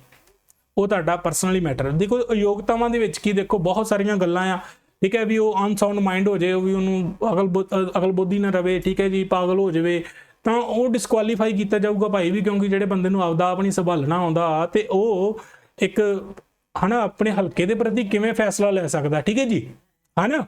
ਤੇ ਉਸ ਤੋਂ ਬਾਅਦ ਕੀ ਹੈ ਦੇਖੋ ਕਿ ਬਹੁਤ ਸਾਰੀਆਂ ਹੋਰ ਵੀ ਗੱਲਾਂ, ਮੰਨ ਲਓ ਕਿ ਜੇਕਰ ਕਿਸੇ ਤੇ 2 ਸਾਲ ਤੋਂ ਵੱਧ ਕਿਸੇ ਕ੍ਰਿਮੀਨਲ ਕੇਸ ਦੇ ਵਿੱਚ ਉਹਨੂੰ 2 ਸਾਲ ਤੋਂ ਵੱਧ ਦੀ ਸਜ਼ਾ ਹੋ ਜੇ, ਜਾਂ ਉਹ ਕੀ ਹੈ ਹੇਟ ਸਪੀਚਸ ਦਿੰਦਾ ਫਿਰੇ, ਵੀ ਕਿਸੇ ਕਮਿਊਨਿਟੀ ਨੂੰ ਮਾੜਾ ਚੰਗਾ ਕਹਿੰਦਾ ਫਿਰੇ। ਕਿਉਂਕਿ ਦੇਖੋ ਵੀ ਜੇਕਰ ਕੋਈ ਵਿਧਾਇਕ ਚੁਣਿਆ ਆ ਤੇ ਦੇਖੋ ਕਿਸੇ ਵੀ ਹਲਕੇ ਦੇ ਵਿੱਚ ਹਰੇਕ ਧਰਮ ਦੇ ਲੋਕ ਆ, ਹਨਾ, ਹਰੇਕ ਜਾਤੀ ਦੇ ਲੋਕ ਆ। ਤਾਂ ਇਹ ਚੀਜ਼ ਨਹੀਂ ਹੋ ਸਕਦੀ, ਕਿਉਂਕਿ ਜਿਹੜਾ ਵਿਧਾਇਕ ਚੁਣਿਆ ਉਹਨੇ ਬਈ ਸਾਰਿਆਂ ਦੇ ਕੰਮ ਆਉਣਾ ਆ, ਠੀਕ ਹੈ, ਉਹਨੇ ਸਾਰਿਆਂ ਦੇ ਧਾਰਮਿਕ ਸਥਾਨਾਂ ਤੇ ਵੀ ਜਾਣਾ ਪੈਂਦਾ ਤੇ ਉਹ ਇੱਕ ਨਿਊਟਰਲ ਬੰਦਾ ਹੁੰਦਾ ਆ, ਠੀਕ ਹੈ। ਤਾਂ ਜੇਕਰ ਕੋਈ ਬੰਦਾ ਇਹੋ ਜਿਹਾ ਕੰਮ ਕਰਦਾ ਹੈ ਕਿ ਕਿਸੇ ਜਾਤੀ ਦੇ ਵਿਰੁੱਧ ਸਪੀਚਾਂ ਦੇਈ ਜਾਵੇ, ਅਸੀਂ ਆਹ ਕਰ ਦਾਂਗੇ ਆਹ ਕਰ ਦਾਂਗੇ, ਤਾਂ ਉਹ ਡਿਸਕੁਆਲੀਫਾਈ ਹੀ ਕੀਤਾ ਜਾਊਗਾ, ਠੀਕ ਹੈ ਜੀ। ਬਾਕੀ ਦੇਖੋ ਵੀ ਜਿਹੜਾ ਇਸ ਆਧਾਰ ਤੇ ਡਿਸਕੁਆਲੀਫਿਕੇਸ਼ਨ ਹੋਣੀ ਹੈ ਉਹ ਤਾਂ ਦੇਖੋ ਜੀ ਰਾਜਪਾਲ ਸਾਹਿਬ ਕਰਨਗੇ, ਸਾਡੇ ਚੋਣ ਕਮਿਸ਼ਨ ਦੀ ਸਲਾਹ ਲੈ ਕੇ, ਠੀਕ ਹੈ ਜੀ। ਉਹਦੇ ਨਾਲ ਥੋੜਾ ਜਿਹਾ ਸਲਾਹ ਮਸ਼ਵਰਾ ਕਰਨਗੇ, ਹਾਂਜੀ ਭਾਈ ਵੀ ਇਹਦਾ ਕੀ ਕਰੀਏ ਵੀ ਇਹਨੇ ਆਹ ਕੰਮ ਕੀਤਾ, ਤੇ ਚੋਣ ਕਮਿਸ਼ਨ ਫਿਰ ਸਲਾਹ ਦਊਗਾ ਵੀ ਇਹਨੂੰ ਚੱਕ ਦੋ, ਠੀਕ ਹੈ ਜੀ। ਤਾਂ ਰਾਜਪਾਲ ਸਾਹਿਬ ਕੀ ਹੈ ਉਹਦੇ ਜਿਹੜਾ ਫੈਸਲਾ ਲੈਣਗੇ ਤੇ ਉਹਨਾਂ ਦਾ ਫੈਸਲਾ ਕੀ ਹੈ ਅੰਤਿਮ ਹੋਊਗਾ, ਠੀਕ ਹੈ ਜੀ। ਇੱਕ ਦਲ ਬਦਲ ਦਾ ਕਾਨੂੰਨ ਮੈਂ ਕਾਫੀ ਵਾਰੀ ਡਿਸਕਸ ਕਰਤਾ, ਠੀਕ ਹੈ ਜੀ। ਮੰਨ ਲਓ ਵੀ ਕੋਈ ਪੰਜਾਬ ਦੇ ਲਈ ਆਮ ਆਦਮੀ ਪਾਰਟੀ ਦਾ ਚੁਣਿਆ ਗਿਆ, ਠੀਕ ਹੈ ਜੀ, ਠੀਕ ਹੈ ਜੀ, ਤੇ ਉਹ ਕਹਿੰਦਾ ਭਾਈ ਵੀ ਹੁਣ ਮੈਂ ਤਾਂ ਜਾ ਕੇ ਕਾਂਗਰਸ 'ਚ ਸ਼ਾਮਲ ਹੋ ਜਾ, ਠੀਕ ਹੈ। ਤਾਂ ਦੇਖੋ ਲੋਕਾਂ ਨੇ ਵੋਟ ਤਾਂ ਪਾਈ ਇਸ ਚੀਜ਼ ਤੇ ਕਿ ਉਹ ਆਮ ਆਦਮੀ ਪਾਰਟੀ ਦਾ ਬੰਦਾ ਆ, ਹਨਾ। ਤੇ ਜੇਕਰ ਉਹ ਚੁਣਿਆ ਜਾਣ ਤੋਂ ਬਾਅਦ ਕਦੇ ਮੈਂ ਕਾਂਗਰਸ 'ਚ ਚੱਲਣਾ, ਤੇ ਉਹ ਕਿਤੇ ਨਾ ਕਿਤੇ ਲੋਕਾਂ ਨਾਲ ਵੀ ਤਾਂ ਖਿਲਵਾੜ ਹੋ ਰਿਹਾ, ਠੀਕ ਹੈ। ਲੋਕਾਂ ਨੇ ਤਾਂ ਇਸ ਪਾਰਟੀ ਦਾ ਸਮਝ ਕੇ ਵੋਟਾਂ ਪਾਈਆਂ ਤੇ ਭਾਈ ਵੀ ਤੂੰ ਉਧਰ ਤੁਰਿਆ ਫਿਰਦਾ, ਕੀ ਗੱਲ ਹੈ, ਠੀਕ ਹੈ। ਤਾਂ ਇਸ ਚੀਜ਼ ਨੂੰ ਦਲ ਬਦਲ ਕਹਿੰਦੇ ਆ, ਹਨਾ। ਤਾਂ ਇੱਕ ਦਲ ਬਦਲ ਦਾ ਕਾਨੂੰਨ ਲਿਆਂਦਾ। ਬਾਕੀ ਇਹ ਵੀ ਚੀਜ਼ ਹੋ ਸਕਦੀ ਨਹੀਂ, ਲੋਕਾਂ ਨੇ ਤਾਂ ਯਾਰ ਇਸ ਪਾਰਟੀ ਨੂੰ ਚੁਣ ਕੇ ਭੇਜਿਆ, ਹੁਣ ਸਾਰੇ ਮਿਲ ਕੇ ਕਹਿਣਗੇ ਅਸੀਂ ਇੱਧਰ ਚੱਲ ਜਾਈਏ ਇੱਧਰ ਚੱਲ ਜਾਈਏ ਇੱਧਰ ਚੱਲ ਜਾਈਏ, ਹਨਾ। ਤਾਂ ਉਹ ਕਿਤੇ ਨਾ ਕਿਤੇ ਇੱਕ ਡੈਮੋਕ੍ਰੇਸੀ ਨੂੰ ਖਤਰਾ ਹੋਣ ਵਾਲੀ ਗੱਲ ਹੋ ਗਈ, ਕਿਉਂਕਿ ਪਾਵਰ ਤਾਂ ਲੋਕਾਂ ਕੋਲ ਹੈ, ਲੋਕਾਂ ਨੇ ਵੋਟਾਂ ਪਾ ਕੇ ਭੇਜਿਆ, ਲੋਕਾਂ ਨੇ ਆਪਣੀ ਮਤ ਦਾ ਦਾਨ ਕੀਤਾ ਆ, ਮਤਦਾਨ ਕੀਤਾ ਆ। ਤਾਂ ਇਹ ਚੀਜ਼ ਸੰਵਿਧਾਨ ਦੇ ਖਿਲਾਫ ਹੁੰਦੀ ਹੈ, ਤਾਂ ਇਸ ਚੀਜ਼ ਨੂੰ ਸੰਵਿਧਾਨਿਕ ਦਰਜਾ ਦਿੱਤਾ ਆ, ਠੀਕ ਹੈ ਜੀ। 10ਵੀਂ ਸੂਚੀ 10th ਸ਼ਡਿਊਲ ਬਹੁਤ ਇੰਪੋਰਟੈਂਟ ਹੈ, 52ਵੀਂ ਸੋਧ ਕਰਕੇ 1985 ਚ ਲੈ ਕੇ ਆਂਦਾ, ਤੇ ਇਹ ਬਹੁਤ ਇੰਪੋਰਟੈਂਟ ਹੈ। ਵਾਰ-ਵਾਰ ਮੈਂ ਕਹਿੰਦਾ, ਜੇ ਪੁੱਛਿਆ ਜਾਵੇ ਕਿ ਜਿਹੜਾ 10ਵਾਂ ਸ਼ਡਿਊਲ ਹੈ ਉਹ ਕਦੋਂ ਐਡ ਕੀਤਾ ਗਿਆ ਆ, ਉਹ ਕੀ ਕੀਤਾ ਗਿਆ ਜੀ 52ਵੀਂ ਸੋਧ ਕਰਕੇ 1985। ਇਹ ਹਜੇ ਮੈਂ ਹੋਰ ਇੱਕ ਵਾਰੀ ਹੋਰ ਡਿਸਕਸ ਕਰਨਾ ਆ, ਆਪਾਂ ਇੰਨੀ ਕੁ ਵਾਰੀ ਡਿਸਕਸ ਕਰ ਲਈਆਂ ਨਾ ਚੀਜ਼ਾਂ, ਕਿਉਂਕਿ ਦੇਖੋ ਮੈਂ ਤਰੀਕਾ ਇਹ ਅਪਣਾਇਆ ਕਿ ਦੇਖੋ ਜੇ ਰਾਸ਼ਟਰਪਤੀ ਪੜ੍ਹਿਆ ਤੇ ਆਪਾਂ ਨਾਲ ਰਾਜਪਾਲ ਪੜ੍ਹ ਲਿਆ, ਠੀਕ ਹੈ, ਕਿਉਂਕਿ ਉਹਨਾਂ 'ਚ ਚੀਜ਼ਾਂ ਸਿਮਿਲੈਰਿਟੀ ਹੈ, ਤੇ ਮੈਨੂੰ ਲੱਗਦਾ ਕਿ ਤੁਸੀਂ ਲਿੰਕ ਵੀ ਕਰ ਲਿਆ ਹੋਊਗਾ ਤੇ ਤੁਹਾਨੂੰ ਰੱਟਾਂ ਮਾਰਨ ਦੀ ਵੀ ਲੋੜ ਨਹੀਂ ਪਈ, ਤੇ ਜਿਹੜਾ ਫਰਕ ਹੈ ਉਹ ਤੁਸੀਂ ਸਮਝ ਲਿਆ ਹੋਊਗਾ, ਠੀਕ ਹੈ ਜੀ। ਹੁਣ ਐਂਟੀ ਡਿਫੈਕਸ਼ਨ ਲਾਅ ਆਪਾਂ ਇੰਨੇ ਵਾਰੀ ਪੜ੍ਹ ਲਿਆ, ਠੀਕ ਹੈ ਜੀ। ਜੇ ਕੁਐਸਚਨ ਆਉਂਦਾ ਆ ਕਿ ਐਂਟੀ ਡਿਫੈਕਸ਼ਨ ਦੇ ਨਾਲ ਕਿਹੜੀ ਆਪਣੀ ਸੂਚੀ ਸੰਬੰਧਿਤ ਹੈ, ਤੁਸੀਂ ਕਹਣਾ 10th ਸ਼ਡਿਊਲ ਸੰਬੰਧਿਤ ਹੈ। 10th ਸ਼ਡਿਊਲ ਕਦੋਂ ਆਇਆ ਸੀ? 52ਵੀਂ ਸੰਵਿਧਾਨ ਦੇ ਵਿੱਚ ਸੋਧ ਕੀਤੀ ਸੀ 1985 ਦੇ ਵਿੱਚ, ਠੀਕ ਹੈ ਜੀ। ਤਾਂ ਉਦੋਂ ਕਾਨੂੰਨ ਲੈ ਕੇ ਆਂਦਾ। ਪਰ ਇੱਕ ਚੀਜ਼ ਦੇ ਤੇ ਫਰਕ ਕੀ ਹੈ, ਮੈਂ ਤੁਹਾਨੂੰ ਦੱਸਿਆ ਸੀਗਾ ਵੀ ਜੇ ਤਾਂ ਉਹ ਲੋਕ ਸਭਾ ਦੇ ਵਿੱਚ ਕੋਈ ਬੰਦਾ ਇਹ ਮੈਂਬਰ ਹਰਕਤ ਕਰਦਾ ਆ ਤਾਂ ਉਹਦੇ ਪ੍ਰਤੀ ਫੈਸਲਾ ਲੋਕ ਸਭਾ ਦਾ ਸਪੀਕਰ ਲਊਗਾ, ਠੀਕ ਹੈ ਜੀ। ਪਰ ਜਿਹੜੀ ਵੈਸੇ ਡਿਸਕੁਆਲੀਫਿਕੇਸ਼ਨ ਕਿਸੇ ਮੈਂਬਰ ਦੀ ਹੋਣੀ, ਉੱਥੇ ਰਾਸ਼ਟਰਪਤੀ ਜਾਂ ਰਾਜਪਾਲ ਲੈਣਗੇ। ਇਹ ਫਰਕ ਤੁਸੀਂ ਸਮਝਣਾ, ਠੀਕ ਹੈ। ਜੇ ਕੁਐਸਚਨ ਇਦਾਂ ਬਣ ਜਾਏ ਕਿ ਜੇਕਰ ਕਿਸੇ ਮੈਂਬਰ ਨੂੰ ਐਂਟੀ ਡਿਫੈਕਸ਼ਨ ਲਾਅ ਦੇ ਆਧਾਰਿਤ ਅਯੋਗ ਜਾਂ ਡਿਸਕੁਆਲੀਫਾਈ ਕਰਨਾ ਆ, ਤਾਂ ਉਸ ਪ੍ਰਤੀ ਫੈਸਲਾ ਕੌਣ ਲਵੇਗਾ? ਉਸ ਸਭਾ ਦਾ ਸਪੀਕਰ। ਜੇ ਲੋਕ ਸਭਾ ਦੀ ਗੱਲ ਕਰਾਂ ਤਾਂ ਸਪੀਕਰ, ਵਿਧਾਨ ਸਭਾ ਦੀ ਗੱਲ ਕਰਾਂ ਤਾਂ ਸਪੀਕਰ, ਠੀਕ ਹੈ। ਰਾਜ ਸਭਾ ਦੀ ਗੱਲ ਕਰਾਂ ਤਾਂ ਚੇਅਰਮੈਨ ਫੈਸਲਾ ਲਵੂਗਾ, ਠੀਕ ਹੈ ਜੀ।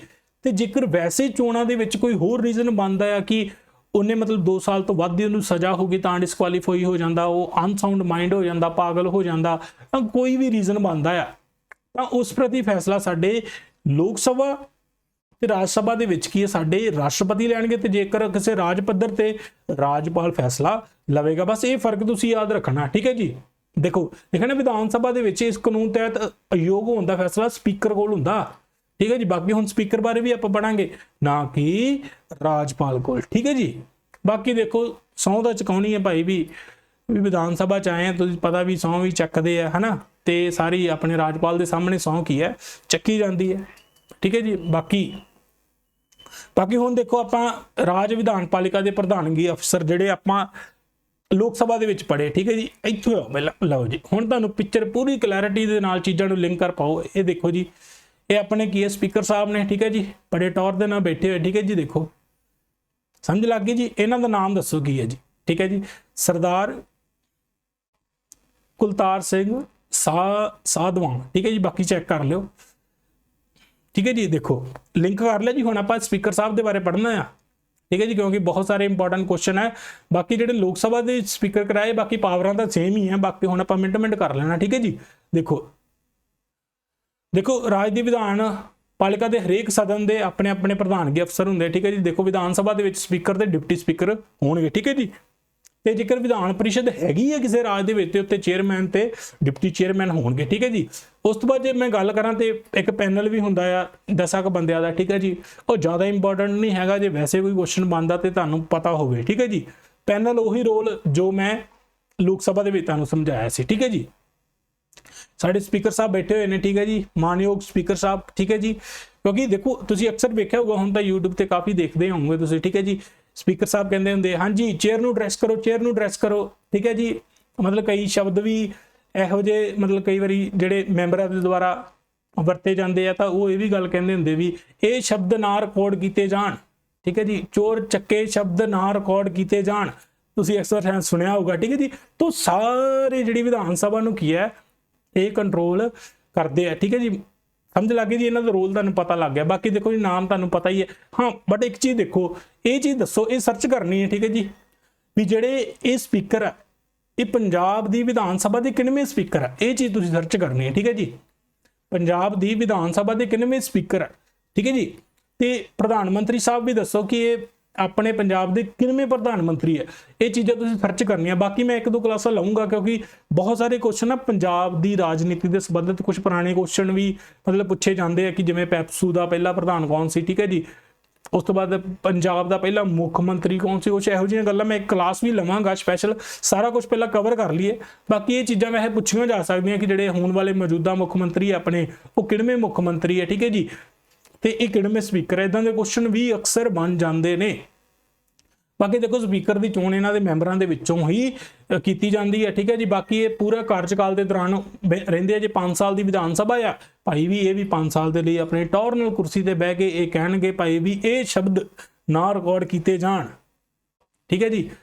ਉਸ ਤੋਂ ਬਾਅਦ ਬਾਕੀ ਦੇਖੋ ਜੀ 3 ਹਾਲਾਤ ਇਦਾਂ ਦੇ ਬਣਦੇ ਆ ਵੀ ਉਹਨਾਂ ਨੂੰ ਦਫ਼ਤਰ ਪਹਿਲਾਂ ਵੀ ਖਾਲੀ ਕਰਨਾ ਪੈ ਸਕਦਾ ਆ। ਠੀਕ ਹੈ ਜੀ। ਜੇਕਰ ਉਹ ਵਿਧਾਨ ਸਭਾ ਦੇ ਮੈਂਬਰ ਨਹੀਂ ਰਹਿੰਦੇ। ਠੀਕ ਹੈ ਜੀ। ਮਤਲਬ ਕੋਈ ਵੀ ਕਾਰਨ ਬਣ ਸਕਦਾ ਜਾਂ ਖੁਦ ਵੀ ਡਿਸਕੁਆਲੀਫਾਈ ਤਾਂ ਹੋ ਹੀ ਸਕਦੇ, ਮੈਂ ਤੁਹਾਨੂੰ ਦੱਸਿਆ ਹੋਇਆ। ਠੀਕ ਹੈ ਜੀ। ਜੇਕਰ ਇਹਨਾਂ ਕੋਲ ਇੰਨੀ ਪਾਵਰ ਹੈ, ਜੋ ਪਾਵਰ ਦਾ ਮਿਸਯੂਜ਼ ਕਰਨ, ਵੈਸੇ ਕੋਈ ਇਦਾਂ ਦਾ ਰੀਜ਼ਨ ਬਣਿਆ ਨਹੀਂ ਹੈਗਾ। ਵੈਸੇ ਕੋਈ ਕਿਉਂ ਹੀ ਚਾਹੂਗਾ ਕਿ ਯਾਰ ਮਹਾਂ ਦਾ ਕੁਰਸੀ ਮਿਲੀ ਹੈ ਤੇ ਕੋਈ ਇਹੋ ਜਿਹੀ ਹਰਕਤ ਨਾ ਕੀਤੀ ਜਾਵੇ, ਹੈ ਨਾ। ਵੈਸੇ ਵੀ ਕਈ ਜੇ ਰੀਜ਼ਨ ਬਣ ਜੇ ਤਾਂ ਸਪੀਕਰ ਦੇ ਅਹੁਦੇ ਤੋਂ ਹਟਾਏ ਜਾ ਸਕਦੇ ਆ ਜੇਕਰ ਉਹ ਵਿਧਾਨ ਸਭਾ ਦਾ ਮੈਂਬਰ ਹੀ ਨਹੀਂ ਰਹਿੰਦਾ। ਠੀਕ ਹੈ ਜੀ। ਸੌਰੀ ਇੱਥੇ ਹੀ ਆਪਾਂ, ਹੈ ਨਾ। ਜਾਂ ਬਾਕੀ ਡਿਪਟੀ ਸਪੀਕਰ ਸਾਹਿਬ ਨੂੰ ਅਸਤੀਫਾ ਲਿਖ ਦੇਣ ਵੀ ਕੋਈ ਵੀ ਕਾਰਨ ਬਣੇ। ਠੀਕ ਹੈ ਜੀ। ਤੇ ਅਸਤੀਫਾ ਵੀ ਲਿਖ ਸਕਦੇ। ਬਾਕੀ 14 ਦਿਨਾਂ ਦਾ ਐਡਵਾਂਸ ਨੋਟਿਸ ਦੇ ਕੇ ਇਹਨਾਂ ਦੇ ਵਿਰੁੱਧ ਮਤਾ ਵੀ ਪਾਸ ਕੀਤਾ ਜਾ ਸਕਦਾ ਭਾਈ ਵੀ ਇਹਨਾਂ ਨੂੰ ਹਟਾਓ ਕੁਰਸੀ ਤੋਂ। ਠੀਕ ਹੈ। ਰੀਜ਼ਨ ਕੋਈ ਵੀ XYZ ਹੋ ਸਕਦਾ ਆ। ਠੀਕ ਹੈ ਜੀ। ਚਲੋ ਅੱਗੇ ਵਧੀਏ। ਬਾਕੀ ਦੇਖੋ ਸਪੀਕਰ ਦੀਆਂ ਸ਼ਕਤੀਆਂ, ਜੇ ਮੈਂ ਕੰਮ ਦੀ ਗੱਲ ਕਰਾਂ। ਠੀਕ ਹੈ ਜੀ। ਜੋ ਕਿ ਦੇਖੋ ਲੋਕ ਸਭਾ ਦਾ ਸੀ ਸੇਮ ਹੈ। ਠੀਕ ਹੈ। ਬਾਕੀ ਥੋੜਾ ਸਮਝ ਲਓ। ਦੇਖੋ ਭਾਰਤੀ ਸੰਵਿਧਾਨ। ਠੀਕ ਹੈ ਜੀ। ਦੇਖੋ ਮੈਂ ਤਾਂ ਕਈ ਵਾਰੀ ਚੀਜ਼ਾਂ ਨੂੰ ਕਾਪੀ ਕਰ ਲੈਣਾ ਹੁੰਦਾ ਕਿਉਂਕਿ ਦੇਖੋ ਚੀਜ਼ਾਂ ਨੂੰ ਇਸ ਤਰੀਕੇ ਦੇ ਨਾਲ ਹੀ ਸਾਡੇ ਸੰਵਿਧਾਨ 'ਚ ਲਿਖਿਆ ਹੋਇਆ ਕਿਉਂਕਿ ਦੇਖੋ ਜੋ ਸਟਰਕਚਰ ਕੇਂਦਰ ਸਰਕਾਰ ਦਾ ਹੈ ਉਹ ਹੀ ਰਾਜ ਸਰਕਾਰ ਦਾ ਹੈ। ਠੀਕ ਹੈ ਜੀ। ਦੇਖੋ ਤਾਂ ਦੇਖੋ ਸ਼ਕਤੀਆਂ ਵੀ ਕੀ ਹੈ ਸਪੀਕਰ ਦੀਆਂ ਸੇਮ ਹੀ ਹੈ, ਬਟ ਮੈਂ ਰਿਵਾਈਜ਼ ਕਰਵਾ ਦਿੰਦਾ ਤਾਂ ਜੋ ਤੁਸੀਂ ਲਿੰਕ ਵੀ ਕਰ ਸਕੋ। ਦੇਖੋ ਭਾਰਤੀ ਸੰਵਿਧਾਨ ਇੱਥੇ ਵੈਸੇ ਇਹ ਆਉਣਾ ਸੀਗਾ ਆਪਣੀ ਵਿਧਾਨ ਸਭਾ, ਕਿਉਂਕਿ ਮੈਂ ਉੱਥੋਂ ਹੀ ਚੱਕਿਆ ਸੀਗਾ ਸਿੱਧਾ ਹੀ। ਵਿਧਾਨ ਸਭਾ ਦੇ ਕਾਰੋਬਾਰ ਦੀ ਪ੍ਰਕਿਰਿਆ ਤੇ ਆਚਰਣ ਦੇ ਨਿਯਮ ਜਾਂ ਸੰਸਦੀ ਸੰਮੇਲਨ ਭਾਵ ਜਿਹੜੀਆਂ ਪਾਰਲੀਮੈਂਟਰੀ ਕਨਵੈਨਸ਼ਨਸ ਉਹ ਹੁੰਦੀਆਂ ਆ ਵੀ ਮਤਲਬ ਕੁਝ ਗੱਲਾਂ ਇਹੋ ਜਿਹੀਆਂ ਨਾ ਤਾਂ ਸੰਵਿਧਾਨ 'ਚ ਲਿਖੀਆਂ ਤੇ ਨਾ ਹੀ ਵਿਧਾਨ ਸਭਾ ਦੇ ਕੁਝ ਜਿਹੜੇ ਰੂਲਸ ਤੇ ਰੈਗੂਲੇਸ਼ਨ ਆ ਜਿੰਦੇ ਨਾਲ ਆਪਣੀ ਵਿਧਾਨ ਸਭਾ ਚਲਾਈ ਜਾਂਦੀ ਹੈ, ਨਾ ਤਾਂ ਉਹਦੇ 'ਚ ਕੁਝ ਲਿਖਿਆ। ਪਰ ਕੁਝ ਨਾ ਪੁਰਾਣੇ ਸਮੇਂ ਤੋਂ ਕੁਝ ਜਿਵੇਂ ਕਹਿੰਦੇ ਕਿ ਰਵਾਇਤੀ ਤੌਰ ਤੇ ਰਸਮ ਹੀ ਚੱਲਦੀ ਆ ਰਹੀ ਹੈ, ਤਾਂ ਕੁਝ ਉਹਨਾਂ ਦੇ ਸੰਬੰਧ ਦੇ ਵਿੱਚ ਜਿਹੜਾ ਅੰਤਿਮ ਫੈਸਲਾ ਹੁੰਦਾ ਨਾ ਵਿਆਖਿਆ ਦਾ, ਉਹ ਸਾਡੇ ਸਪੀਕਰ ਸਾਹਿਬ ਦਾ ਹੀ ਹੁੰਦਾ ਆ। ਉਹ ਫਾਈਨਲ ਇੰਟਰਪ੍ਰੇਟਰ ਹੋਣਗੇ। ਠੀਕ ਹੈ। ਮਤਲਬ ਜੋ ਸੰਵਿਧਾਨ ਦੇ ਵਿੱਚ ਵਿਧਾਨ ਸਭਾ ਦੇ ਪ੍ਰਤੀ ਲਿਖਿਆ ਵੀ ਇਸ ਰੂਲ ਦਾ ਮਤਲਬ ਕੀ ਹੈ ਅਸਲੀ, ਤਾਂ ਉਹਦੀ ਜਿਹੜੀ ਅਸਲੀ ਵਿਆਖਿਆ ਆ ਉਹ ਸਾਡੇ ਸਪੀਕਰ ਸਾਹਿਬ ਦੱਸਣਗੇ ਭਾਈ ਵੀ ਇਹਦਾ ਤਾਂ ਭਾਈ ਇਹ ਮਤਲਬ ਹੈ। ਬਾਕੀ ਦੇਖੋ ਕੋਰਮ ਦੀ ਗੈਰ ਹਾਜ਼ਰੀ ਵਿੱਚ ਸਦਨ ਨੂੰ ਮਤਲਬ ਭਾਵ ਸਸਪੈਂਡ ਕਰ ਸਕਦੇ। ਕੋਰਮ ਕੀ ਹੁੰਦਾ ਮੈਂ ਤੁਹਾਨੂੰ ਇਹ ਦੱਸਿਆ ਸੀ, ਭਾਵ ਕਿ ਦੇਖੋ ਵੀ ਜੇਕਰ 117 ਸੀਟਾਂ ਸਾਡੀ ਵਿਧਾਨ ਸਭਾ ਦੀਆਂ, ਠੀਕ ਹੈ, ਤੇ ਕੋਈ ਕਾਰਵਾਈ ਆਪਾਂ ਕਰਨੀ ਹੈ ਲੋਕ ਸਭਾ ਦੇ ਆਪਣੀ ਵਿਧਾਨ ਸਭਾ ਦੇ ਵਿੱਚ ਕੋਈ ਬਿੱਲ ਪਾਸ ਕਰਨਾ ਹੈ ਜਾਂ ਵੈਸੇ ਕੋਈ ਵਿਚਾਰ ਵਟਾਂਦਰਾ ਕਰਨਾ ਆ, ਤਾਂ ਭਾਈ ਵੀ 10ਵਾਂ ਹਿੱਸਾ ਮੈਂਬਰ ਮੌਜੂਦ ਹੋਣੇ ਚਾਹੀਦੇ ਆ। 10ਵਾਂ ਹਿੱਸਾ ਇਹਦਾ ਕੀ ਬਣੂਗਾ? ਠੀਕ ਹੈ ਜੀ। ਇਹ ਬਣ ਜੂਗਾ ਆਪਣਾ 11.7 ਮਤਲਬ 12 ਕੇ ਮੈਂਬਰ ਤਾਂ ਚਾਹੀਦੇ ਹੀ ਹੈ। ਠੀਕ ਹੈ ਜੀ। ਸਮਝ ਲੱਗ ਗਈ ਜੀ। ਤਾਂ ਇਸ ਤਰੀਕੇ ਦੇ ਨਾਲ ਜਿਹੜਾ ਕੋਈ ਵੀ ਕਾਰਵਾਈ ਕਰਨ ਦੇ ਲਈ ਇੰਨੇ ਮੈਂਬਰ ਤਾਂ ਚਾਹੀਦੇ ਉਹਨੂੰ ਕੋਰਮ ਕਹਿੰਦੇ ਆ। ਕੁਐਸਚਨ ਜੇ ਬਣ ਜਾਵੇ ਜੇਕਰ ਲੋਕ ਸਭਾ ਦੇ ਕੰਟੈਕਸਟ ਦੇ ਵਿੱਚ ਕੁਐਸਚਨ ਐ ਬਣੂਗਾ ਲੋਕ ਸਭਾ ਦਾ मतलब मिनिमम कोरम कितना होना चाहिए है, तो वो 10% आएगा। 10% जे मैं 552 ਦਾ ਵਿੱਚੋਂ रफली ला लो कि 55 मैंबर मौजूद होने चाहिए, फिर ही लोक सभा ਦੇ ਵਿੱਚ कार्रवाई का मतलब ये है कि भाई भी उत्थों का जो भी काम है बिल पास करना या कोई बहस करनी है वो होगी। कार्रवाई का मतलब होर नहीं है भी कोई कानूनी कार्रवाई करी जाओ। ठीक है जी, ठीक है जी। हुण देखो ये जे कोरम मौजूद नहीं है, कोरम मतलब 10वां हिस्सा मैंबर, 10वां हिस्सा टोटल मैंबरां दा मौजूद नहीं है, तो आपां विधान सभा दे विच कोई भी कार्रवाई नहीं कर सकते। ठीक है जी। बाकी देखो स्पीकर का मैं तुहानूं दस्सिया सीगा, ये वोट पहलियां च नहीं पाउंदा। ठीक है जी। आपां नूं पता कि जदों विधान सभा दे विच कोई भी देखो मता पास करना है, बिल पास करना है, फैसला लेना, तो उहदे ते सारे मैंबर की है अपनी अपनी अपनी अपनी की है वोट पाउंदे है ना। तो स्पीकर साहब की है वोट पहलियां च नहीं पाउंदे। ठीक है। मान लो कोई फैसला आया है ना, फैसला आया तो 100 मैंबर बैठे तो 50 ने हाँ च वोट पाती, तो 50 कहते भी भाई भी ना असी तो ना अही नहीं मंजूर करते, कई कहते नहीं चलो कर लो।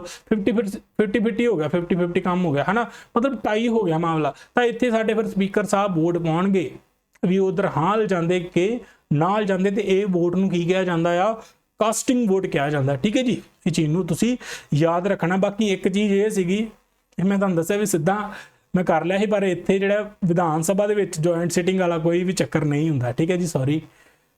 ठीक है जी, ये तुहानूं मैं दसूँगा। ठीक है जी, की चक्कर हुंदा इत्थे, मतलब राज्यां दी विधान सभा दे विच कोई भी जॉइंट सिटिंग मैं तुहानूं दस्सिया सी ना, इत्थे कोई जॉइंट सिटिंग का चक्कर नहीं हुंदा। क्यों नहीं हुंदा? क्योंकि एक देखो विधान परिषद तो कईयां दे विच वैसे ही नहीं हुंदी। ठीक है। तो वो सारा की है देखो विधान सभा के हत्थ च ही हुंदा है। ठीक है। विधान सभा ने पास करता तो सीधा राजपाल कोल जाना है ना। मान लो इन केस किसी राज दे विच मतलब जिहड़े 6 राज मैं तुहानूं दस्सिया उन्हां दे विच विधान परिषद हैगी है, तो उहदे विच की हुंदा है कि देखो जिहड़ी विधान परिषद कोल इन्नी पावर नहीं हुंदी, क्योंकि वो किहड़ा लोकां दे द्वारा चुनिया। असली पावर तो देखो विधान परिषद कोल ही सॉरी विधान सभा कोल ही हुंदी, क्योंकि इत्थे तो लोकां ने डायरैक्ट चुन के भेजे आ, चुन के भेजे है ना। तो इहदे विच पावर तो सारी इन्हां कोल ही होगी विधान सभा दे कोल। ठीक है। तो जिहड़ी विधान परिषद वो तो विचारी विधान सभा की मर्जी ते ही बनी हुई है।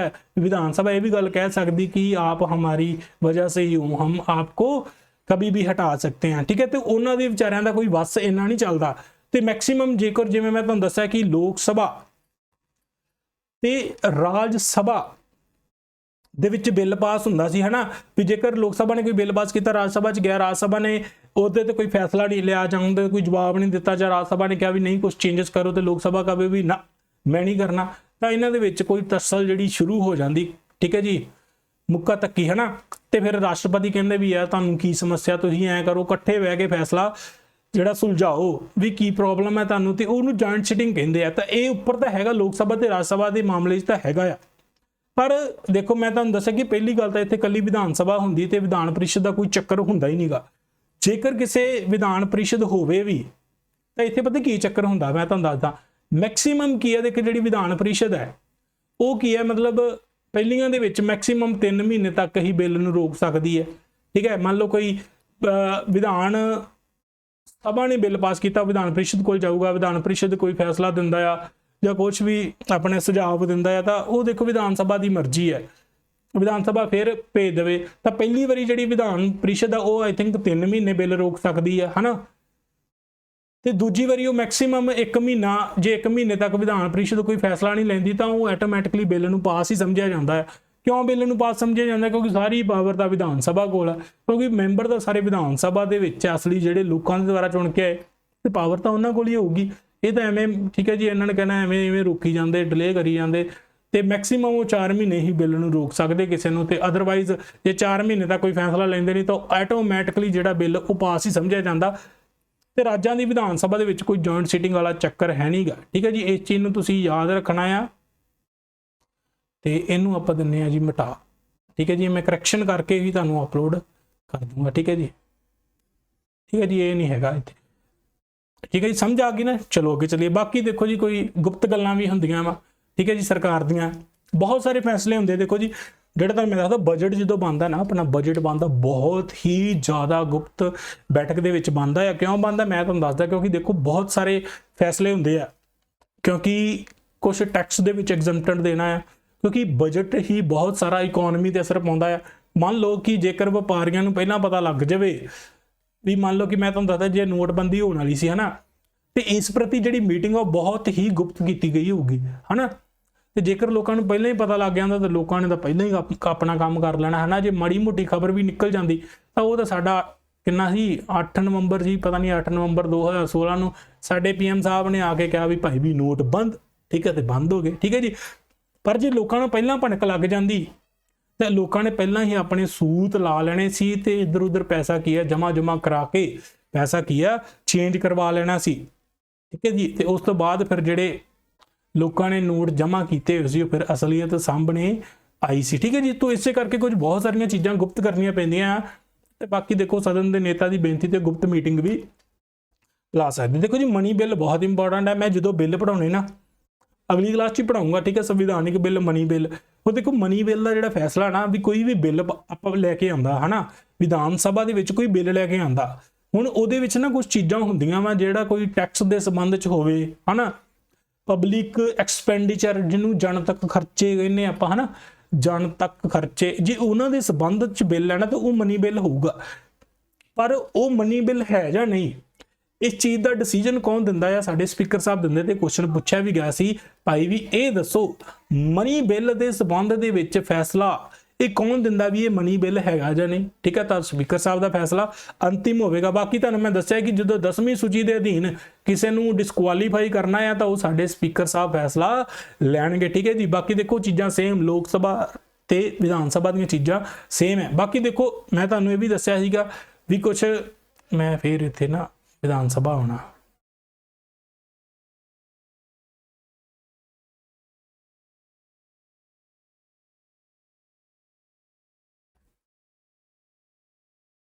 ठीक है जी, विधान सभा, ठीक है जी। ये मैं चेंज करवा दूंगा, ठीक है जी, तुसी भी नोट कर लो। वो विधान सभा दी देखो क्योंकि आप विधान सभा की ही गल करते पे। बाकी देखो जो स्पीकर इन जनरल देखिए तो स्पीकर का स्पीकर ही है, ठीक है जी। सभा चाहे विधान होवे ते अपना चाहे लोक होवे, लोक सभा है ना। क्योंकि देखो बहुत सारिया ना पार्लीमेंटरी कमेटी बनती है। पार्लीमेंटरी कमेटियां मतलब देखो कोई बिल पास हो गया है ना, मतलब कोई बिल ना बड़ी टैक्नीकल नॉलेज चाहिए उस चीज़ ली। मान लो कि देखो जो साडे MLA MP चुने बेचारे इन्हों इन्नी समझ कह कि भावें मैं भी इन्ने बेचारे पढ़े लिखे नहीं होंगे, ठीक है, इन्हों बस वोटां लैनियां होंदियां। बाकी जी मेन चीज़ ये होंदी है भी कुछ एक्सपर्ट चाहिए होंगे। कमेटी फिर बनती है कि कोई की देखो जे हुण GST दे विच देखो किन्ने क्लॉज आ, GST किवें 18% होना चाहिए। हुण तुहानूं की लगता कि जिहड़े MLA बेचारे चुने हैं उन्होंने इन्ना पता होगा नहीं। कुछ मुद्दे इहो जिहे हुंदे उन्हां लई कमेटी बिठाउणी पैंदी क्योंकि उहदे ते पूरी जांच हो सके। तो जिहड़े कमेटियां दे जिहड़े प्रधान है चेयरमैन वो भी साडे स्पीकर साहब की है नियुक्त करनगे। बाकी देखो जी कुछ कमेटियां इहो जिहियां जिन्हां दी वो खुद भी की है प्रधानगी करदे। एक तो देखो सलाहकार कमेटी, ठीक है जी, बिजनेस एडवाइजरी कमेटी एक इंपॉर्टेंट है। ये सीधा क्वेश्चन बन सकता है कि दसो हेठ लिखियां विचों किहड़ी कमेटी का प्रधान स्पीकर हुंदा है। तो तुहानूं ये पता होना चाहिए बिजनेस एडवाइजरी कमेटी जिन्हों असी कारोबार सलाहकार कमेटी कहने, रूल्स कमेटी जिन्हों निजम कमेटी कहते, तो उदेश कमेटी जनरल परपस कमेटी का चेयरमैन ये साडे स्पीकर साहब खुद होंगे। तो क्वेश्चन ये बन सकता है, ठीक है जी। उस तो बाद जो गल करिए साडे डिप्टी स्पीकर, ठीक है जी, रोल उही भी जे स्पीकर साहब मार है काम पै गया, ठीक है जी, कुछ भी है ना भी ठीक नहीं हैगी, ढिला मसा है शरीर, तो डिप्टी स्पीकर फिर वो जिम्मेवारी निभाउणगे क्योंकि डिप्टी स्पीकर तो ठीक है जी नीचे वाला अहुदा हुंदा, ठीक है जी। तो जेकर पंजाब के मौजूदा डिप्टी स्पीकर की मैं गल करां तो सरदार जय कृष्ण सिंह जी, ठीक है, अपने डिप्टी स्पीकर है। तो बाकी ये चीज़ तुसीं सर्च करनी है भी वो किन्ने नंबर वाले डिप्टी स्पीकर ने, ठीक है जी। ये चीज़ को सर्च जरूर करो, ठीक है जी। उस तो बाद गल करिए तो देखो स्पीकर की तरह डिप्टी स्पीकर भी विधान सभा के मैंबरों चों चुनिया जाता, ठीक है जी। तो स्पीकर द्वारा यदि, ठीक है, स्पीकर तो बाद यदि चोण होंदी, जो स्पीकर चुन लिया उस बाद डिप्टी स्पीकर चुन लिया आप, ठीक है जी। बाकी देखो जी स्पीकर की चोण की मिति स्पीकर द्वारा निर्धारित की जाती, ठीक है जी। बाकी ये पूरा कार्यकाल दौरान बनया रहिंदा जी। 5 साल ही विधान सभा 5 साल ही रहणगे, ठीक है जी। बाकी तुहानूं मैं दस्सिया भी 3 कारण या तो विधान सभा का मैंबर नहीं रहिंदा, ठीक है जी, विधान सभा का जो मैंबर नहीं रहिंदा, ठीक है जी, विधान सभा तो मैंबर नहीं रहिंदा जब 40 दिनों का उन्होंने नोटिस दे के, ठीक है जी, विधान सभा के द्वारा ਆ ਤੁਹਾਨੂੰ ਨਾ ਵੈਸੇ ਕਲੈਰਿਟੀ ਆਉਂਦੀ ਹੋਗੀ ਜਦੋਂ ਮੈਂ ਵਿਧਾਨ ਸਭਾ ਲੋਕ ਸਭਾ ਨੂੰ ਕੱਟਦਾ ਨਾ, ਤਾਂ ਤੁਸੀਂ ਸ਼ਾਇਦ ਚੀਜ਼ਾਂ ਨੂੰ ਲਿੰਕ ਕਰ ਪਾ ਰਹੇ ਹੋਵੋਗੇ ਵੀ ਉਹੀ ਚੀਜ਼ਾਂ ਵਿਧਾਨ ਸਭਾ 'ਚ ਹੁੰਦੀਆਂ, ਉਹੀ ਚੀਜ਼ਾਂ ਲੋਕ ਸਭਾ 'ਚ ਹੁੰਦੀਆਂ। ਠੀਕ ਹੈ ਜੀ, ਦੇਖੋ ਠੀਕ ਹੈ, ਆਈ ਹੋਪ ਤੁਹਾਨੂੰ ਇਸ ਚੀਜ਼ ਦਾ ਸ਼ਾਇਦ ਬੈਨੀਫਿਟ ਹੁੰਦਾ ਹੋਊਗਾ। ਠੀਕ ਹੈ ਜੀ, ਬਾਕੀ ਦੇਖੋ ਜੇ ਅਸਤੀਫਾ ਦੇ ਦੇਵੇ, ਠੀਕ ਹੈ ਜੀ। ਬਾਕੀ ਦੇਖੋ ਸਪੀਕਰ ਦੀ ਗੈਰ ਮੌਜੂਦਗੀ ਦੇ ਵਿੱਚ, ਠੀਕ ਹੈ, ਤੁਹਾਨੂੰ ਮੈਂ ਦੱਸਿਆ ਹੈ ਕਿ ਸਪੀਕਰ ਸਾਹਿਬ ਆਏ ਨਹੀਂ ਹੈਗੇ, ਠੀਕ ਹੈ, ਛੁੱਟੀ ਦੇ ਵਿੱਚ ਘੁੰਮਣ ਜਾਣਾ ਸੀ, ਕੋਈ ਕੰਮ ਪੈ ਗਿਆ, ਠੀਕ ਹੈ ਜੀ, ਢਿੱਲਾ ਮੱਸਾ ਹੋ ਗਿਆ ਸਰੀਰ, ਤੇ ਡਿਪਟੀ ਸਪੀਕਰ ਸਾਹਿਬ ਕੀ ਕਰਨਗੇ, ਉਹਨਾਂ ਦਾ ਅਹੁਦਾ ਸਾਂਭਣਗੇ। ਠੀਕ ਹੈ ਜੀ, ਬਾਕੀ ਇੱਕ ਚੀਜ਼ ਯਾਦ ਰੱਖਣੀ ਹੈ ਵੀ ਇਹ ਨਹੀਂ ਹੈਗਾ ਵੀ ਡਿਪਟੀ ਸਪੀਕਰ ਦੇ ਅਧੀਨ ਹੈ, ਉਹ ਸਿੱਧਾ ਜਿਹੜਾ ਕੀ ਹੈ ਸਾਰੇ ਹਾਊਸ ਨੂੰ ਜ਼ਿੰਮੇਵਾਰ ਹੈ। ਠੀਕ ਹੈ, ਇੰਡੀਪੈਂਡੈਂਟ ਹੈ, ਠੀਕ ਹੈ, ਸਿੱਧਾ ਰਿਸਪੌਂਸੀਬਲ ਹੈ। ਠੀਕ ਹੈ ਜੀ,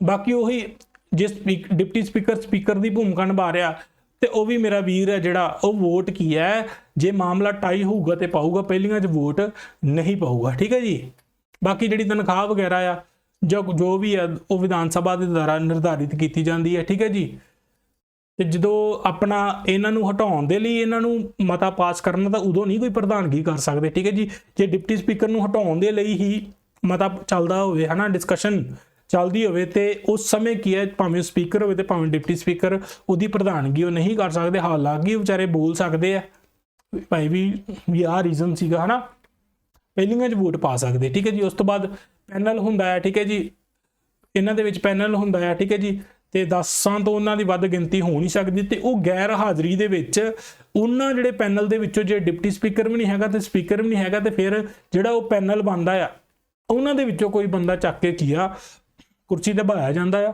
ਤੇ ਫਿਰ ਉਹ ਕੀ ਉਸ ਹਿਸਾਬ ਨਾਲ ਜਿਹੜੀ ਕਾਰਵਾਈ ਜਿਹੜੀ ਵਿਧਾਨ ਸਭਾ ਦੀ ਸ਼ੁਰੂ ਹੋ ਜਾਂਦੀ। ਠੀਕ ਹੈ ਜੀ, ਬਾਕੀ ਇਹ ਚੀਜ਼ ਯਾਦ ਰੱਖਣੀ ਵੀ ਗੈਰ ਹਾਜ਼ਰ ਮਤਲਬ ਐਬਸੈਂਟ ਆ, ਵੀ ਅੱਜ ਹੀ ਨਹੀਂ ਆਇਆ। ਜੇ ਅਹੁਦਾ ਖਾਲੀ ਹੈਗਾ ਮਤਲਬ ਵੈਕੈਂਟ ਹੈ, ਵੀ ਅਹੁਦਾ ਖਾਲੀ ਹੈ ਵੀ ਹੈ ਹੀ ਨਹੀਂ ਭਾਈ, ਫਿਰ ਉੱਥੇ ਤੁਸੀਂ ਚੋਣ ਕਰਾਓ। ਫਿਰ ਜਿਹੜੇ ਪੈਨਲ ਬੈਠਾ ਨਾ, ਪੈਨਲ ਨਾਲ ਕੰਮ ਨਹੀਂ ਚੱਲਣਾ ਭਾਈ, ਫਿਰ ਜੇ ਅਹੁਦਾ ਖਾਲੀ ਹੈ ਤਾਂ ਚੋਣ ਕਰਕੇ ਨਵਾਂ ਚੁਣੋ।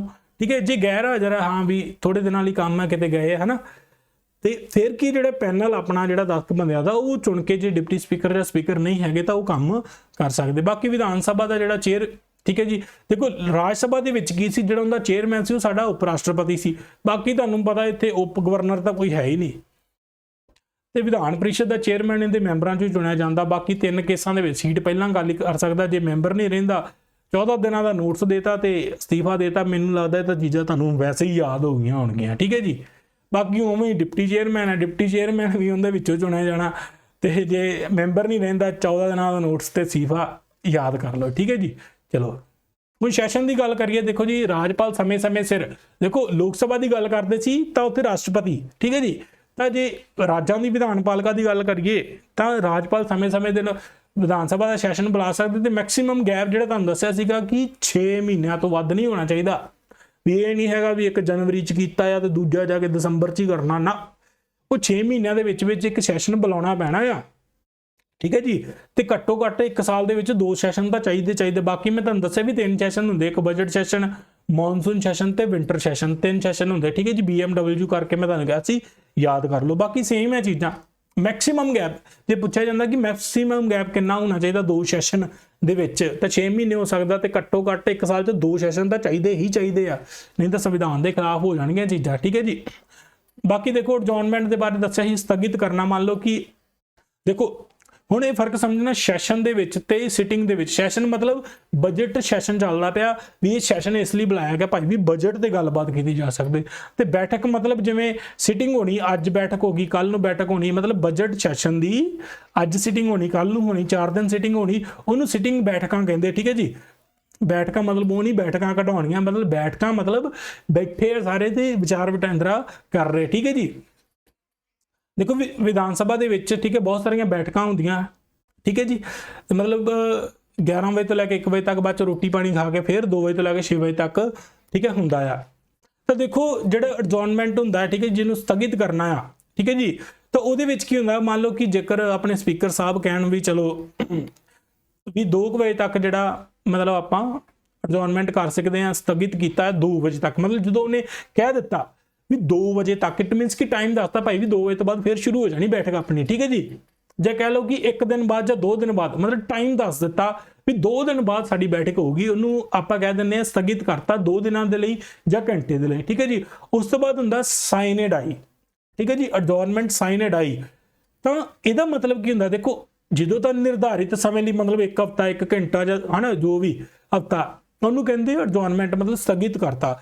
ਜੇਕਰ ਮਤਲਬ ਬਿਨਾਂ ਟਾਈਮ ਦੱਸੇ ਵੀ ਪਤਾ ਨਹੀਂ ਕਿੰਨੇ ਸਮੇਂ ਲਈ ਕਰਤਾ, ਬਸ ਇਹ ਕਹਦਾ ਵੀ ਐਡਜੋਰਨਮੈਂਟ ਹੋ ਗਈ, ਐਡਜੋਰਨਮੈਂਟ ਸਾਈਨ ਡਾਈ ਹੋ ਗਿਆ, ਵੀ ਪਤਾ ਨਹੀਂ ਹੈਗਾ ਵੀ ਹੁਣ 2 ਹਫ਼ਤਿਆਂ ਬਾਅਦ ਸੈਸ਼ਨ ਆਊਗਾ, ਮਤਲਬ 2 ਹਫ਼ਤਿਆਂ ਬਾਅਦ ਸਿਟਿੰਗ ਹੋਣੀ ਹੈ ਹਨਾ, ਜਾਂ 2 ਘੰਟਿਆਂ ਬਾਅਦ ਹੋਣੀ, ਜਦੋਂ ਟਾਈਮ ਨਾ ਦੱਸੇ ਤਾਂ ਉਹਨੂੰ ਐਡਜੋਰਨਮੈਂਟ ਸਾਈਨ ਡਾਈ ਕਿਹਾ ਜਾਂਦਾ। ਤਾਂ ਇਹ ਕਿਹਦੇ ਦੁਆਰਾ, ਸਪੀਕਰ ਦੇ ਦੁਆਰਾ ਕੀਤੀ ਜਾਂਦੀ, ਸਪੀਕਰ ਦੇ ਦੁਆਰਾ ਐਡਜੋਰਨਮੈਂਟ ਤੇ ਐਡਜੋਰਨਮੈਂਟ ਸਾਈਨ ਡਾਈ ਕੀਤਾ ਜਾਂਦਾ ਹੈ। ਠੀਕ ਹੈ ਜੀ, ਸਾਈਨ ਡਾਈ ਦਾ ਮਤਲਬ ਸਮਝੋ ਵੀ ਮਰ ਗਿਆ, ਪਤਾ ਹੀ ਨਹੀਂ ਵੀ ਕਦੋਂ ਉੱਠਣਾ ਹੁਣ ਇਹਨੇ। ਠੀਕ ਹੈ, ਅਣਮਿੱਥੇ ਸਮੇਂ ਨਾਲ। ਜਿਹੜਾ ਸਿੰਪਲ ਐਡਜੋਰਨਮੈਂਟ ਮਤਲਬ ਦੱਸਤਾ ਭਾਈ ਵੀ 2 ਘੰਟਿਆਂ ਬਾਅਦ, ਹਫ਼ਤੇ ਬਾਅਦ, 2 ਦਿਨਾਂ ਬਾਅਦ, ਉਦੋਂ ਸਮਾਂ ਦੱਸਿਆ ਜਾਂਦਾ। ਠੀਕ ਹੈ ਜੀ, ਉਸ ਤੋਂ ਬਾਅਦ ਆ ਜਾਓ ਜੇ ਪ੍ਰਸਾਨ, ਪ੍ਰੋਰੋਗੇਸ਼ਨ ਬਹੁਤ ਇੰਪੋਰਟੈਂਟ ਹੈ। ਪ੍ਰੋਰੋਗੇਸ਼ਨ ਦੇ ਵਿੱਚ ਕੀ ਹੁੰਦਾ, ਉਹ ਤਾਂ ਮੈਂ ਤੁਹਾਨੂੰ ਦੱਸਿਆ ਵੀ ਸਿਟਿੰਗ ਦੀ ਗੱਲ ਸੀਗੀ। ਸਿਟਿੰਗ ਮਤਲਬ ਬਜਟ ਸੈਸ਼ਨ ਸੀਗਾ ਹਨਾ, ਤੇ ਇਹਦੀਆਂ ਸਿਟਿੰਗਾਂ ਚੱਲ ਰਹੀਆਂ ਸੀ, ਅੱਜ ਹੋਣੀ ਸਿਟਿੰਗ, ਕੱਲ ਨੂੰ ਹੋਣੀ, ਪਰਸੋਂ ਚੌਥੇ ਹਫ਼ਤਾ ਸਿਟਿੰਗ ਚੱਲਣੀ ਹੈ ਹਨਾ। ਤੇ ਇਹ ਜਿਹੜੀ ਐਡਜੋਰਨਮੈਂਟ ਤੇ ਐਡਜੋਰਨਮੈਂਟ ਸਾਈਨ ਡਾਈ ਉਹ ਸਿਟਿੰਗ ਨੂੰ ਹੀ ਸਥਗਿਤ ਕਰ ਸਕਦੇ, ਮਤਲਬ ਸਿਟਿੰਗ ਨੂੰ ਬੰਦ ਕਰਦੇ ਆ। ਤਾਂ ਪ੍ਰਸਾਨ ਕਰਨਾ ਜਾਂ ਪ੍ਰੋਰੋਗੇਸ਼ਨ ਕੀ ਹੁੰਦਾ ਆ ਵੀ ਉਹ ਸਾਰਾ ਸੈਸ਼ਨ ਹੀ ਬੰਦ ਕਰਾ ਦਿੰਦਾ ਆ, ਭਾਵ ਕਿ ਬਜਟ ਸੈਸ਼ਨ ਚੱਲਦਾ ਪਿਆ ਸੀ, ਸਾਰਾ ਬਜਟ ਦਾ ਸੈਸ਼ਨ ਹੀ ਬੰਦ ਕਰਾ ਦਿੰਦਾ, ਉਹਨੂੰ ਕਹਿੰਦੇ ਪ੍ਰਸਾਰ ਕਰਨਾ, ਭਾਵ ਪ੍ਰੋਰੋਗੇਸ਼ਨ। ਤੇ ਪ੍ਰੋਰੋਗੇਸ਼ਨ ਕੀ ਹੁੰਦੀ ਆ, ਜੇਕਰ ਲੋਕ ਸਭਾ ਦੇ ਵਿੱਚ ਜਾਂ ਕੇਂਦਰ ਲੈਵਲ ਤੇ ਗੱਲ ਕਰੀਏ ਤਾਂ ਸਾਡੇ ਰਾਸ਼ਟਰਪਤੀ ਕਰਦੇ ਪ੍ਰੋਰੋਗੇਸ਼ਨ ਜਾਂ ਪ੍ਰਸਾਰ ਕਰਨਾ, ਤੇ ਰਾਜ ਪੱਧਰ ਤੇ ਤੁਹਾਨੂੰ ਪਤਾ ਵੀ ਰਾਜਪਾਲ ਸਾਹਿਬ ਕਹਿਣਗੇ ਚਲੋ ਵੀ ਕਰੋ ਬੰਦ ਇਹਨੂੰ। ਠੀਕ ਹੈ ਜੀ, ਬਹੁਤ ਹੋ ਗਿਆ ਤੁਹਾਡਾ, ਪ੍ਰੋਰੋਗੇਸ਼ਨ ਹੋਊਗਾ। ਠੀਕ ਹੈ ਜੀ, ਇਹ ਤਾਂ ਥੋੜਾ ਜਿਹਾ ਮੈਂ ਵੈਸੇ ਦੱਸਦਾ, ਬਾਕੀ ਸਾਰੀਆਂ ਚੀਜ਼ਾਂ ਸੰਵਿਧਾਨ ਦੇ ਅਕੋਰਡਿੰਗ ਹੀ ਹੁੰਦੀਆਂ।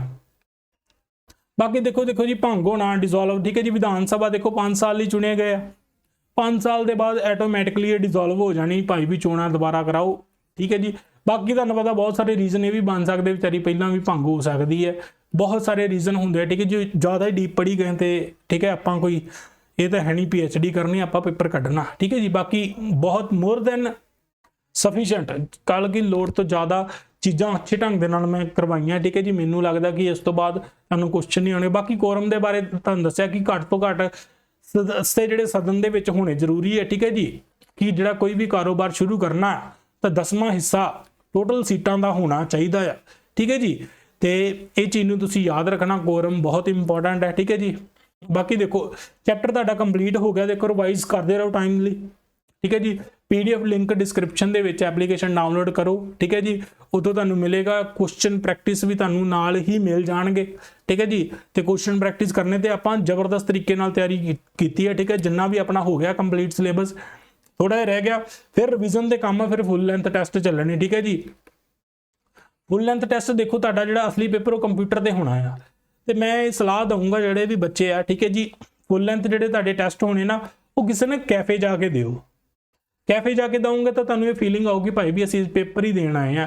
ਕਿਉਂਕਿ ਘਰੇ ਕੀ ਹੁੰਦਾ, ਕਈ ਵਾਰੀ ਫੋਨ ਤੇ ਅਟੈਂਪਟ ਕਰਦੇ ਪਏ, ਉਧਰੋਂ ਮੰਮੀ ਨੇ ਆਵਾਜ਼ ਮਾਰ ਲਈ, ਡੈਡੀ ਨੇ ਆਵਾਜ਼ ਮਾਰ ਲਈ, ਉਹ ਪੱਠੇ ਪਾ ਦੇ, ਆ ਚਾਹ ਪੀ ਲੈ। ਠੀਕ ਹੈ, ਤੂੰ ਧਿਆਨ ਨਹੀਂ ਲੱਗਦਾ ਹਨਾ, ਤੇ ਉੱਥੇ ਕੀ ਹੋਊਗਾ, ਸਪੈਸ਼ਲ ਇੱਕ ਫੀਲਿੰਗ ਆਊਗੀ, ਹਾਂ ਮੈਂ ਯਾਰ ਪੇਪਰ ਦਾ ਅਟੈਂਪਟ ਕਰਨ ਗਿਆ, ਤੇ ਉਹ ਐਗਜ਼ਾਮੀਨੇਸ਼ਨ ਹੋਣ ਵਾਲੀ ਫੀਲਿੰਗ ਆਊਗੀ। ਕਿਉਂਕਿ ਐਗਜ਼ਾਮ ਦੇ ਵਿੱਚ ਕਈ ਵਾਰ ਬੱਚਿਆਂ ਨੂੰ ਕੀ ਹੁੰਦਾ, ਤਿਆਰੀ ਤਾਂ ਬੜੀ ਵਧੀਆ ਪਰ ਉਹ ਟੈਨਸ਼ਨ ਲੈ ਜਾਂਦੇ ਹਨਾ, ਮਤਲਬ ਬਹੁਤ ਸਾਰੀਆਂ ਸਮੱਸਿਆ ਦਾ, ਠੀਕ ਹੈ, ਕੌਨਫੀਡੈਂਸ ਲੂਜ਼ ਹੋ ਜਾਂਦਾ, ਬਹੁਤ ਸਾਰੀਆਂ ਚੀਜ਼ਾਂ ਹੋ ਜਾਂਦੀਆਂ। ਤਾਂ ਉਸ ਚੀਜ਼ ਨਾਲ ਇਹ ਹੋਊਗਾ ਵੀ ਤੁਸੀਂ ਉਹ ਪ੍ਰੈਸ਼ਰ ਨੂੰ ਹੈਂਡਲ ਕਰਨ ਵਾਲੇ ਬਣ ਜਾਓਗੇ।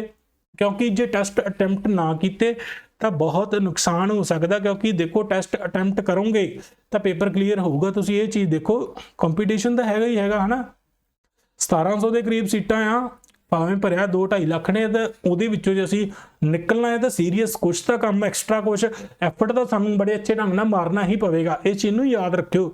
ਠੀਕ ਹੈ, ਤੇ ਬਾਕੀ ਦੇਖੋ ਤੁਹਾਨੂੰ ਪਤਾ ਹੀ ਹੈ, ਤੁਸੀਂ ਖੁਦ ਸਮਝਦਾਰ ਹੋ। ਠੀਕ ਹੈ ਜੀ, ਲਿੰਕ ਦੇ ਵਿੱਚ ਡਿਸਕ੍ਰਿਪਸ਼ਨ ਦੇ ਵਿੱਚ ਲਿੰਕ ਦਿੱਤਾ, ਉੱਥੇ ਜਾ ਕੇ PDF ਐਪਲੀਕੇਸ਼ਨ ਦੇ ਵਿੱਚ ਮਿਲੇਗਾ। ਠੀਕ ਹੈ ਜੀ, ਬਾਕੀ ਦੇਖੋ ਮੈਂ ਤੁਹਾਨੂੰ ਪਹਿਲਾਂ ਹੀ ਪਤਾ ਹੈ ਕਿ ਉਹ ਪੇਡ ਹੈ। ਠੀਕ ਹੈ ਜੀ, ਉਹ ਬੈਚ ਦੇ ਵਿੱਚ ਹੀ ਸਾਰਾ PDF ਮਿਲਦਾ। ਦੇਖੋ ਹੁਣ ਵੀਡੀਓ ਫ੍ਰੀ ਕੀਤੀਆਂ, ਜੇ PDF ਵੀ ਦੇਤੇ ਤੇ ਚਲੋ ਫਿਰ ਬਾਕੀ ਤੁਹਾਨੂੰ ਪਤਾ ਹੀ ਹੈ। ਠੀਕ ਹੈ ਜੀ, ਤੋ thank you so much. Class ਕਿਵੇਂ ਲੱਗੀ ਉਹ ਆਪਣਾ ਕਮੈਂਟ ਕਰਕੇ ਜ਼ਰੂਰ ਦੱਸਿਆ ਕਰੋ। ਠੀਕ ਹੈ ਜੀ, ਚੀਜ਼ਾਂ ਸਮਝ ਆ ਰਹੀਆਂ ਉਸ ਚੀਜ਼ ਪ੍ਰਤੀ ਵੀ ਦੱਸੋ। ਠੀਕ ਹੈ ਜੀ, ਤੇ ਬਾਕੀ ਠੀਕ ਹੈ, ਫਿਰ ਅਗਲੀ ਕਲਾਸ ਦੇ ਵਿੱਚ ਮਿਲਦੇ ਹਾਂ। Thank you so much.